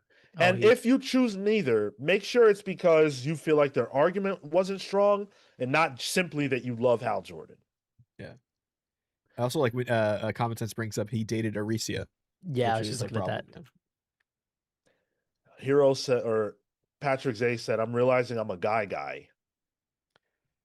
I'm a John and Kyle guy. Actually, Joe. I like Joe. That reminds me of a fucking hilarious moment that was edited out of WWE, of an episode of WWE SmackDown, where Hulk Hogan and Vince McMahon are having a conversation. And Vince is essentially telling Hulk, look, I made you. I could have had anybody be you. And Hulk Hogan flubs his words and he goes, if you actually think I was just the right gay guy at the right time. Vince is in the middle of the ring looking at him like, what the fuck did you just say? And then Hulk stops himself. Go watch this. Go watch this after the show. He goes, hold on, Vince. I need to go back to make sure you really understand what I'm saying. Great job, Hulkster. Great job. Freudian slip there. That's crazy. Love it. Love it. Oh my goodness. Speaking of SmackDown, there is a very SmackDown-ish shirt on the shop now. If anyone's curious. Yeah, speak to that. Oh, is that what that was? Yeah, it's a play on the original SmackDown logo for the Comics Pals. It's in the shop. If you want to check out the shop, it's there. It's fun. Very I thought it confused. looked pretty sick. Actually, I kind of want one myself. I think it came out pretty well. I think I You did a great job with that. hand drew the some of it. So Did you really? Whoa. the text, yeah. Oh wow, good shit. Good shit. I'm gonna go ahead and end this poll because I do believe it is pretty definitive. Who convinced you that Hal Jordan is the worst of all time? Tyler got 48% of the vote. Marco went 30% of the vote, and neither went 22%. Ooh, okay. Fuck that At least guy. at least I didn't get less than neither. Fuck that guy. Oh man, This is like I your love it. segment at this point, Marco. You're ever present. Yeah, For yeah. real. Yesterday was the debut of Cody Raheem Rhodes. Oh, boy. In Black History Month, he had the audacity, the caucasity to say that fucking horse shit that he said. Damn, I bet Brandy gave him the okay for that. Yeah, probably. All right, lovely people. We've put in our time. You guys have been amazing. So amazing. Monday, 1 p.m. Eastern, Pals previews. Tuesday, 8 p.m. Eastern is when we will be back with you live at 8 p.m. for the JMS sponsored Amazing Spider-Man Book Club, made possible by one of you, Robert. Hopefully Robert's there. Want his thoughts. Robert, if you can hear me, share your thoughts with us, brother. Give us questions to ask. Thursday, 8 p.m., Pals Pulls. Before you know it, we're right back here live on Saturday for the main show. You guys are free now. Have a wonderful weekend. Stay safe. Stay healthy. Read some good comics. Until next time, peace, pals.